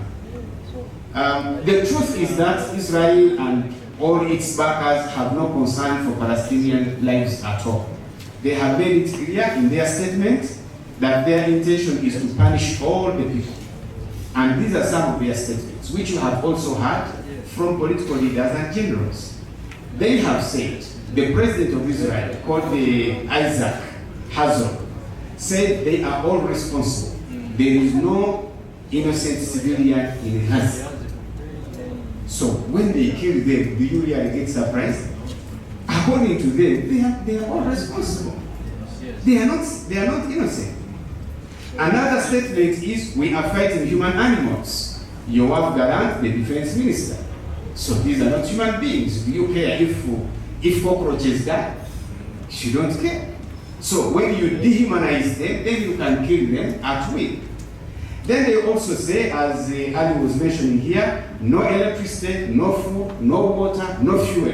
Everything will be closed. Again, the defense minister of Israel. So Israel's intelligence ministry also authored a document recommending moving all the Gaza's civilian population into Egypt's Sinai Peninsula. So you can clearly see that the question of people being below, Hamas being under the civilian infrastructure, blah, blah, is really not the point. The point is in what they are saying. They don't want you there. Either they kill you or they move you out of this place. And lastly, my moderator, there is also this usual statement. Israel is facing an existential threat. Israel is facing an existential threat. So there is a common reference to the Hamas Charter of 1988, in which they claim that the Hamas's stated objective is the total destruction of Israel. Now, the truth is, in 1988, in the initial charter of Hamas, the resistance movement did not want to negotiate peace with Israel. They didn't want to negotiate peace. They rejected peace negotiations, and this is what is always mentioned as Hamas's definitive opposition to the existence of Israel. But from the year 2004, Hamas leaders have repeatedly and consistently stated that they will accept a peace agreement if Israel will pull back to the 1967 borders. And everybody knows whatever peace movements and negotiations have been happening is talking about the 1967 borders. Yet the Israeli Prime Minister, very recently, when he was on the platform of the United Nations, displayed a map of what they call the New Middle East, and the whole of Palestinian territory was already consumed by Israel. In other words, that entire country now is Israel.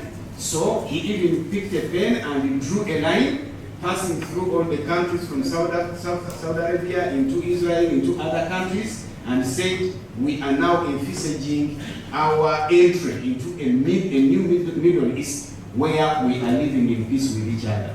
Now, if a prime minister of the country who knows that there is a dispute on land in the area he controls who has been pretending all along that a two-state solution is one of the things that they want to do, can now come in front of the United Nations, on the platform of the United Nations, and say, this is Israel, without any exception, without even showing that there is a future Palestine somewhere. Now, who wants to annihilate the other? Israel has got real power to annihilate. These people, you can say they have an objective, but they don't even have the power to do anything to you. But for you, you have the power to erase them, you settle on their land, you kill them in thousand, you carpet bomb their country, and so on and so forth. So I think, my dear brothers and sisters, with these particular comments, I wanted to let you know that we are hearing a lot of things. And it is possible that that Western propaganda can make our opinion, to be exactly what they are trying to make us believe. But it is important that we look at the statements they make, which they call talking points, and we read behind them, so that we can actually understand and be in a position to come up with the proper conclusions. I thank you so much. Assalamu alaikum.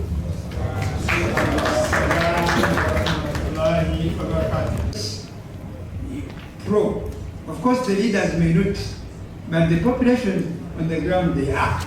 Then the question asked about how can we donate? Somebody even asked online, financially.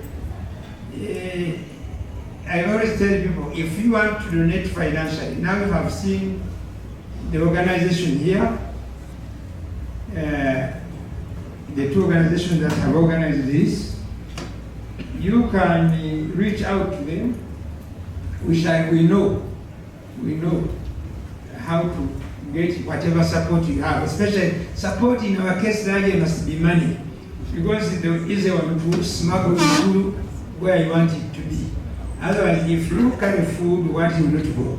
But we know how we can make contributions. Some of us have already made, and these donations or support has reached. So if you are convinced that you have something to donate, go to Alhidaaya Foundation office.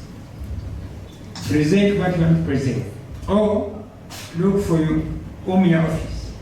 Present what you want to present. We know we shall use our other means to ensure that it reaches out. Sometimes these things are done silently because many of you are still young and you are yearning to go to Europe and the States. If you are put under administrative processing like some of us, you will find it sometimes hard. But for us, some of us don't buy because we don't eat from them, we feed from here. And two, one time I told one person from the US that, my first time to go to the US, I was 40 years old. The first time, in 1999.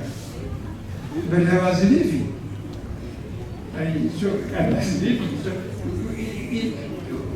When you convince yourself that you are not a survivor, you can easily fit into this work we are doing.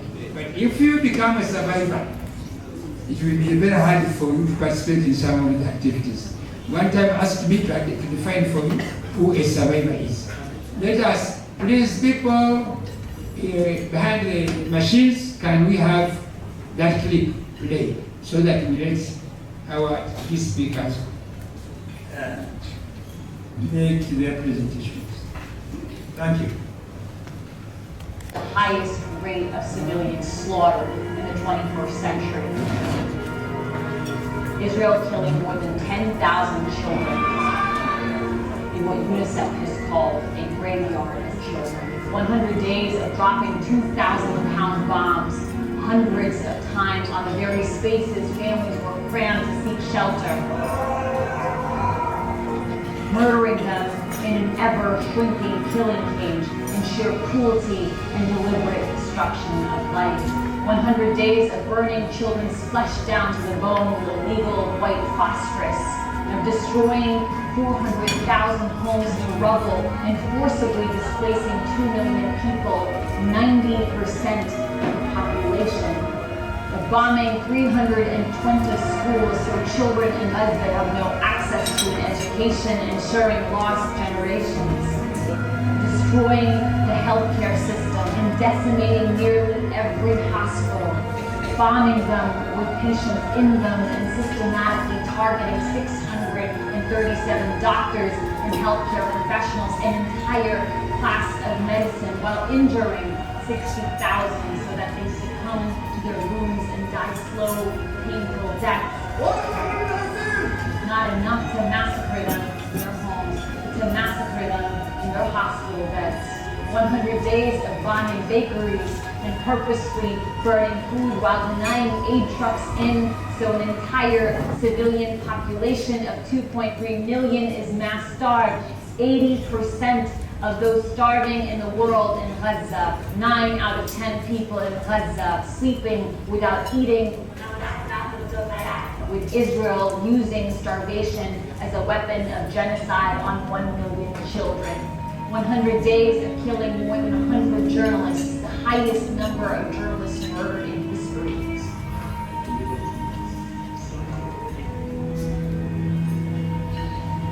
Destroying 169 press offices while banning uncensored foreign journalists in so no one can report the truth from Gaza. 100 days of Israel cutting off telecom and internet services while it burns entire communities alive, killing families in the dark. Only 6 ambulances left to save a population of 2.3 million. 100 days of destroying the world's oldest churches, mosques, universities, historical archives to erase a people's culture and their history. 100 days of target assassinations of Gaza's best and brightest, its leading poets and civic activists, its preeminent scholars and scientists, its leading public intellectuals, to kill any prospects of a people's future. 100 days of erasing 1,400 multi-generational families from civil registries, grandparents, parents, children and babies. Sniping at women sheltering in churches, pulverizing cemeteries, raising caskets, desecrating the living and the dead, executing children, holding white flags in cold blood in front of their parents and parents in front of their children, field executions of innocent civilians, stripping them, thrusting their bodies on top of one another like cattle, sexually assaulting the elderly, the disabled, men, women, and children, burning their bodies with lighters, electrocuting them, crushing their bones. 100 days forcing thousands of mothers to undergo C-sections without anesthetics, torture the living, death. 100 days blowing limbs off 9,000 children, and cruelly forcing thousands to undergo amputations without anesthetics. 100 days of orphaning 25,000, creating a generation of traumatized children without parents. 100 days of collapsing neighborhoods on families' heads in their sleep.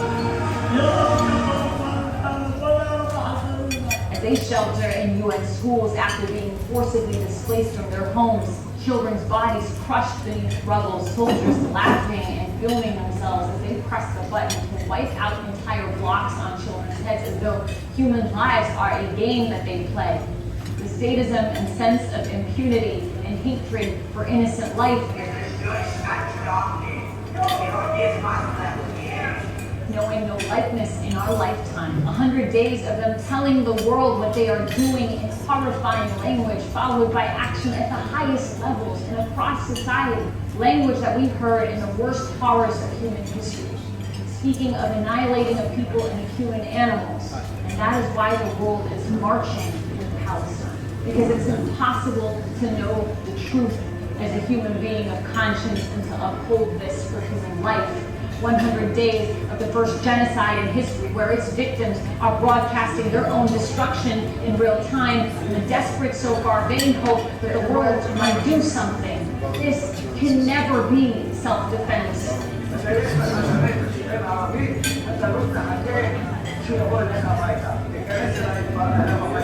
Nothing can justify this.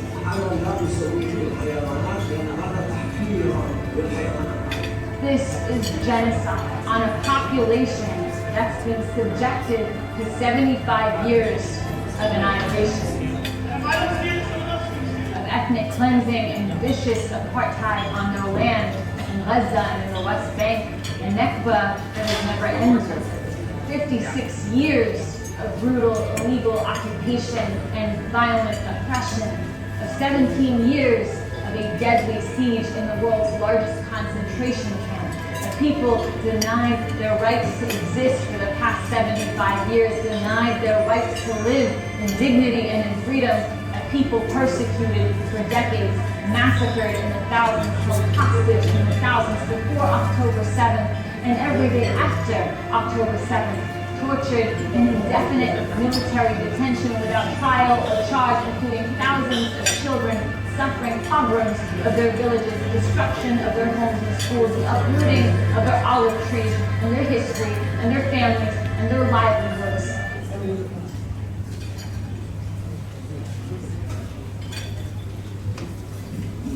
Thank you very much. And for being participating. I think there are a few issues that we have raised for our panelists.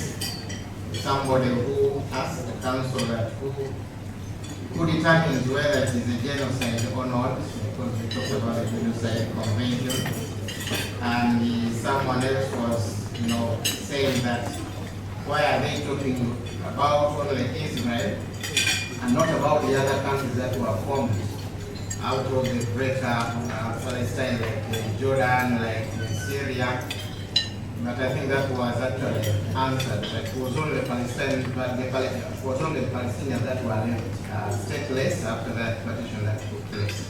So we'll have maybe 4 minutes for each of the panelists to address some of the issues that are raised. Good enough, some were contributions and comments. And where there are questions, I will start with the council Ali, Jean-Claude. 4 minutes, and then will also give us your parting shots as far as this subject is concerned. Then we shall have Dr. Hadim here. I don't know, Professor Umar, whether he's still online, and Dr. Yusuf will also want to give you time to see things that will give us your parting shot in view of the questions and the comments that were raised by Dr. Okay, that's very good. Council, you take the shot first. Thank you, moderator. Thank you, all the panelists. Whether it is a genocide or not, whether there is a genocide, it is the law. The law has defined what constitutes genocide. Those of you who were in the house when I was making the presentation, I took you to what is prohibited. You see, the Genocide Convention does not just punish, it prohibits first. Then it punishes. So it describes activities that constitute genocide, killing of people, causing mental, physical harm, with the intention of afflicting harm to a group, transferring them, subjecting them to conditions that would lead to mental, physical harm, and so many of those activities that follow, even being an accomplice to those activities. So as to, I think the question someone wanted maybe, is there someone who can definitively, yes, in the international forum, for example, at an international level, that's why you have the ICJ, you have a South African case there. It is not yet determined, but at least according to the preliminary findings, they are saying what is happening there, it is definitely, it speaks, it walks, it breathes like a genocide. And in international law, we say genocide is a crime of all crimes. There is no bigger crime above genocide. That's why in my presentation I told you that Israel and its supporters have breached all the rules in the rule book of international law. By the time you are charged with genocide, there is nothing else left. for you to be charged with. I don't know whether I've been clear enough. Now, some issues, I think Dr. Kasure and the members were discussing about self-defense and some questions. Self-determination is at the core of international law. And that is what now fits into the talking points that Dr. Kasure was talking about. The very existence of international law is premised on self-determination, the right of the people to rule themselves. That is the basis of the existence of states. So if you do not have a state, it is your right to fight to have one, because you can't have self-rule, self-determination when there is no territory to talk about one. And in my presentation, I was able to highlight, if you can remember one thing, that the biggest mischief that came out of the Second World War consensus when we created the current world order was the creation of the Islamic State in a place where it had not existed by displacing the Palestinians, and then we do not corresponding with, they did not correspondingly create the Palestinian state. It was deliberate. That's my view. And it has remained deliberate. Someone was talking about the Hamas and all that. Those are scarecrows. You see, before Hamas came into play, Hamas was formed in 1987, and then in 1988 it formed, that's when the charter that Dr. Kasure was talking about was promulgated. Why was the Palestinian state not created? PLO, Palestinian Authority, was there. It was using peace, and it is still there. By the way, someone may think that it is only Hamas. The Ramallah, that side, it is the Palestinian Authority. It is using peace. Are the conditions any better? Do they have self-determination? So if the answer is no, then this idea of Hamas is a non-necessary excuse, I think. Hamas only came to the fore in 2006. That's when they won a democratic election organized by the Palestinian Authority. They didn't come through for violence. They won a democratic election. Immediately, Israel, with its backers, established a blockade. Then the violence that you see since 2006 to date was naturally there. And I think there was a presentation, I think it is either Dr. Kasure or Professor Kasure, you know, they are all Kasure, and they are all my friends, about the Rubin, I think it was the Imam Asos quoting the Professor Mazuri that the violence, terrorism is warfare for the weak. Definitely in the face of Israeli military machinery, what else do you use? You see them using stones, everything at their disposal. Lastly, I have heard Imam Kasozi cautioning the young men and women in this gathering that if you want to go to Europe, please say less. You see, that scarecrow is being used by those who want to perpetuate this criminality. Are we saying that those who go to Europe, they live a better life than we do?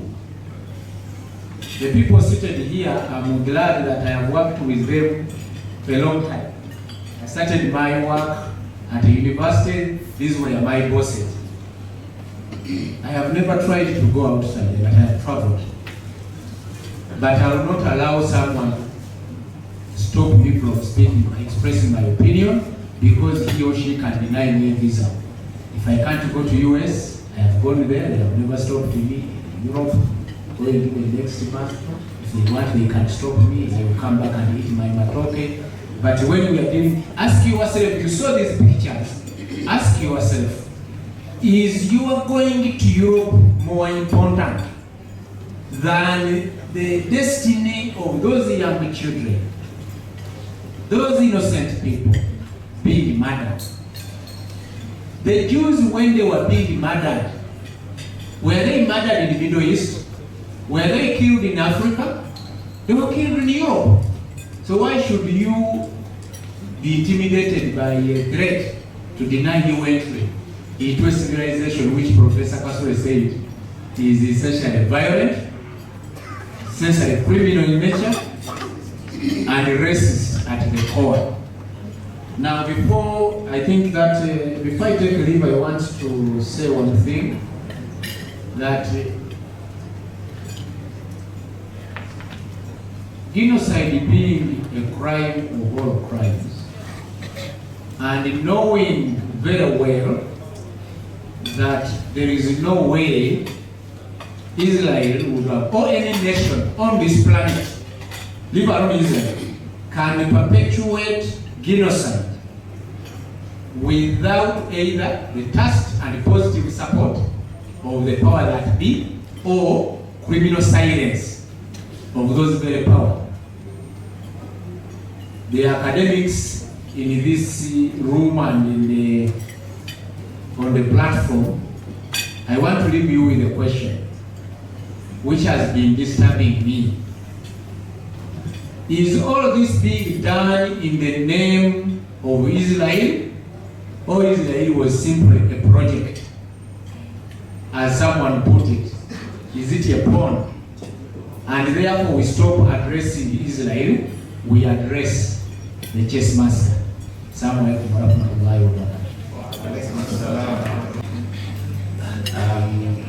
I think two quick responses on some of the questions that came in. One of them was one of the things I talked about as a talking point, where they say that Israel is facing an existential threat from Hamas and other groups. Yes, of course. I think you wanted, the question wanted me to go into charter issues and so on. Those things are online. Just Google the Hamas charter, you will read it, all right? What they are trying to tell us, what they want you to believe, what they want always to insist on, is that, you see, Hamas wrote it in its charter, that there is no Israel. Okay, let us for a moment say they did that. But between Hamas and Israel, who actually is existentially threatening the other? This is really the question you have to put in mind, because the current war alone tells you that Israel's objective is to annihilate Palestine. That's why they are pushing them to go to Egypt, and they are making this propaganda and also killing them in mass, so that they can make them feel this place is unlivable, we just have to leave. So, I think I don't have much on that particular issue, you can read, but I don't want the biased narrative that, this is the stated objective of Hamas, therefore Israel is in such fear because some document said something. You understand? This is just a, funny way of reasoning. The other issue is Muslim states seem to be supporting Israel. Okay, I think Imam talked about it here when he was winding up. There is a difference between the leaders of the Muslim world and the population in the Muslim world. So when you hear that the countries in the Middle East have normalized with Israel, even up to now they are saying Saudi Arabia is going to normalize with Israel. In fact, the leader of Saudi Arabia perhaps wants to do that for whatever reasons he knows. Does that mean the Saudis have abandoned the cause of the Palestinian people? No, they haven't. So I think at some point leaders can do something, but it does not represent, the majority of the Muslim world. We are here today in Uganda. Many of us here are Muslims, and we associate with the cause of those people, irrespective of what our government thinks. Similarly, many others in those countries, they also support the Israelis. So what can be done? My colleagues have already mentioned some things. But I also want to throw in this thing which we have not talked about a lot here for today. But it is a tool which is also used by Israel and its backers in order to keep people's mouths shut. The idea of anti-Semitism. I think you hear that also a lot, most of the time.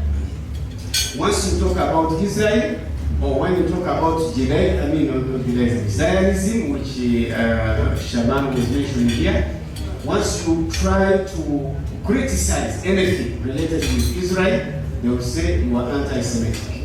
Therefore, you are a person who is engaging yourself in hate speech. Let me say that in addition to what my colleagues have been saying, we should not stop talking just because there are these scarecrows. We must keep talking about this matter. The more we talk about it, the more we write about it. If one day, inshallah, we have capacity, we shall also demonstrate. We have got to get the momentum running into one action after the other, because that is what everybody thinks that is important in order to show the global human consensus about the fact that what is going on is unacceptable. The people of Palestine deserve better. I have something which might sound a bit radical also. You see, we have a number of things have already been tried as well. Peace has been tried. The so-called negotiations in all kinds of peaceful accords to establish this and that. Every negotiation collapses at some point. Why? Because, again, the real objective of Israel is not that there should be a state for Palestine. So they will negotiate for the next 100 years, and they will not get it. If really we say that negotiations is the pathway, the right of the Palestinian people to self-determination cannot be a gift of the Israeli society. It is a right of those particular people. It has got to be earned. And therefore, the idea of negotiations doesn't seem to work, and I don't really think that it is going to work. The legal route via South Africa and so on is now under trial. Most of the time, whenever they talk about law, they only talk about law selectively. If it is something that is in favor of Israel, then they'll talk about the international law. If they must apply international law to support the Palestinian people, then they will ignore it, they will use force. I have a thinking that maybe this particular war, and Alhidaaya was talking about how Palestinians have managed to actually put up a good show. As a matter of fact, the war that we are talking about has been fought for now close to 4 months. Hamas fighting who? Fighting Israel, fighting the United States, fighting the EU, and all other backers. Our brothers there have actually tried to put up a meaningful battle. I have a feeling that Israel has going to be strategically defeated. Because if they don't defeat it, the arrogance will not stop. They will go out of this one. You remember when they just finished this ICJ and the ruling was put up immediately. They came out arrogantly and talked about how, they are going to continue doing what they are doing. The provisional measures notwithstanding. So this arrogance and, the sense of feeling that they are above each and everything will not stop in Israel until they have really suffered some kind of strategic defeat. So for me, I would like to suggest, and I said it's a bit radical, but I don't know whether people will like it. The war, I understand its effect, but the war, if it continues to inflict pain, some amount of pain on Israel, it should go on. And in fact, the people who are in the surrounding areas, like the Houthis, who have also come up to say, we are going to fight in defense of Israel, they should actually go ahead. Because this is what happens. Yes, in defense of Palestine. the Americans have brought all their ships and they talk about other equipment and made a lot of propaganda about the fact that there should be no escalation.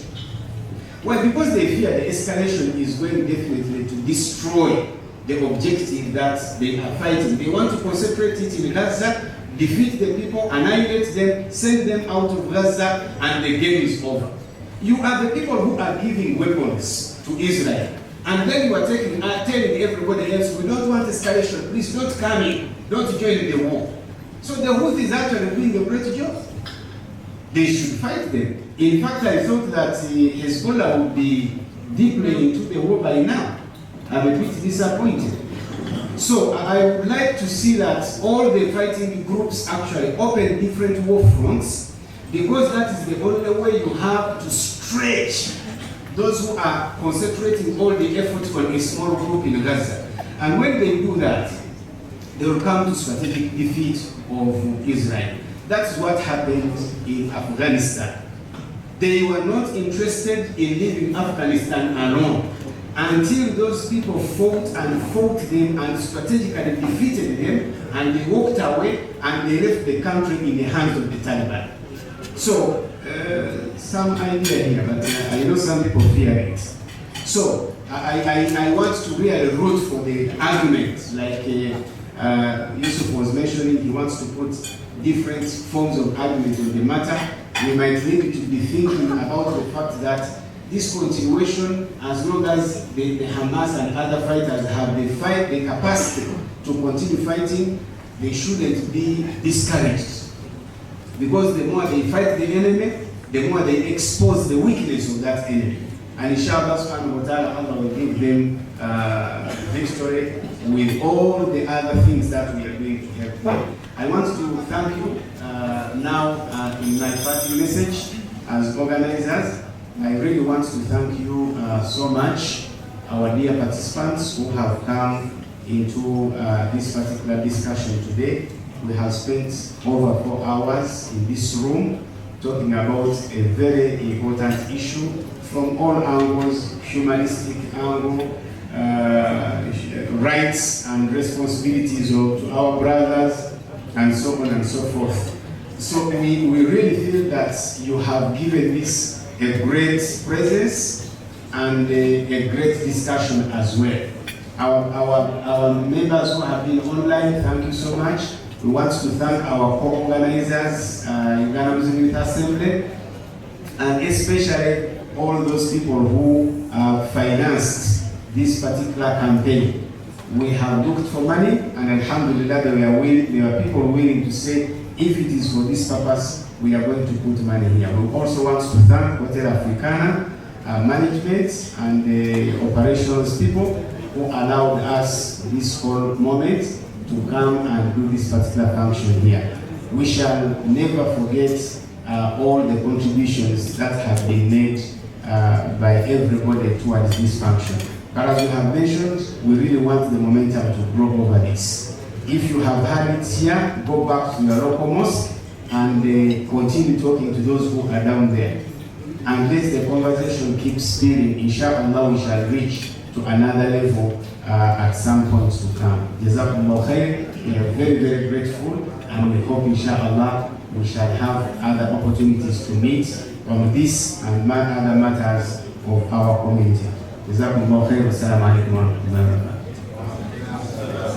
Brother Paul Imam Sendrongo to give us dua for our brothers in there and also glory to our police. Now,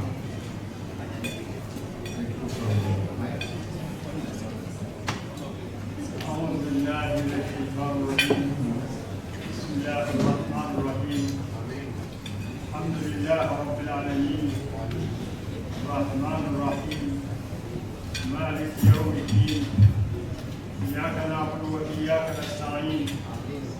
اهدنا الصراط المستقيم صراط الذين أنعمت عليهم غير المغضوب عليهم ولا الضالين. آمين.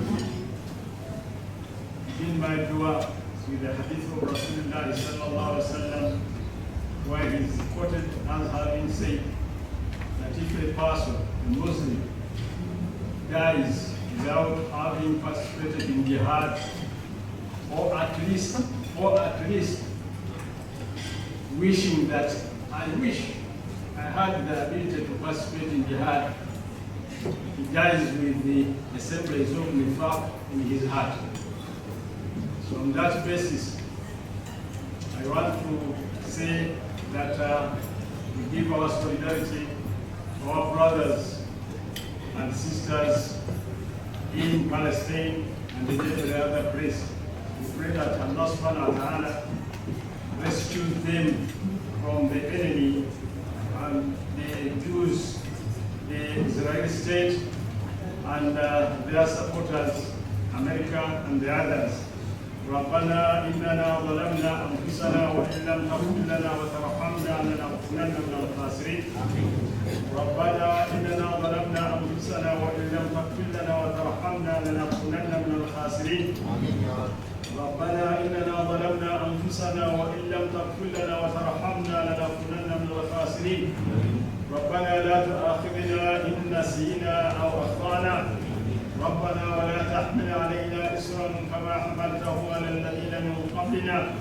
ربنا ولا تحملنا ما لا طاقة لنا به واعف عنا واغفر لنا وارحمنا أنت مولانا فانصرنا على القوم الكافرين. اللهم انصرنا على القوم الكافرين. اللهم انصرنا على القوم الكافرين. اللهم انصرنا على القوم الكافرين. اللهم انصرنا على المنافقين. اللهم انصرنا على المنفعين. اللهم انصرنا على الظالمين. اللهم انصرنا على الظالمين. اللهم انصرنا على المنافقين. اللهم انصرنا على الاشرار. اللهم انصرنا على السفهاء. اللهم انصرنا على الطواغيت. اللهم انصرنا على الطواغيت. اللهم انصرنا على الطواغيت. اللهم انصرنا على رؤساء وعلماء السوء يا عزيز يا قدير. لا اله الا انت سبحانك انا كنا من الظالمين. لا إله إلا أنت سبحانك إنا كنا من الظالمين. لا إله إلا أنت سبحانك إنا كنا من الظالمين. بسم الله الذي لا يضر مع اسمه شيء في الأرض ولا في السماء وهو السميع العليم. حسبنا الله ونعم الوكيل. نعم المولى ونعم النصير. حسبنا الله لا إله إلا هو عليه توكلنا وهو رب العرش العظيم. ولا حول ولا قوة إلا بالله العلي العظيم. ولا حول ولا قوة إلا بالله العلي العظيم. ولا حول ولا قوة إلا بالله العلي العظيم. اللهم يا رحمن يا رحيم، الملك القدوس، السلام المؤمن، المهيمن العزيز، الجبار المتكبر، الخالق والبارئ، المصور الغفار، الوهاب، الرزاق، الفتاح، العليم القادر، الخافض الرافع، المعز المذل، الحكم، العدل اللطيف، يا ذا الجلال والإكرام. اللهم يا رحمن يا رحيم ارحمنا. اللهم يا منان من علينا. اللهم يا كريم أكرمنا. اللهم يا فتاح افتح علينا. افتح لنا وافتح علينا برحمتك يا أرحم الراحمين. اللهم يا ناصر انصرنا وانصر إخواننا المسلمين والمجاهدين في فلسطين وفي كل مكان. اللهم انصرنا وانصر إخواننا المجاهدين والمسلمين في فلسطين وفي كل مكان.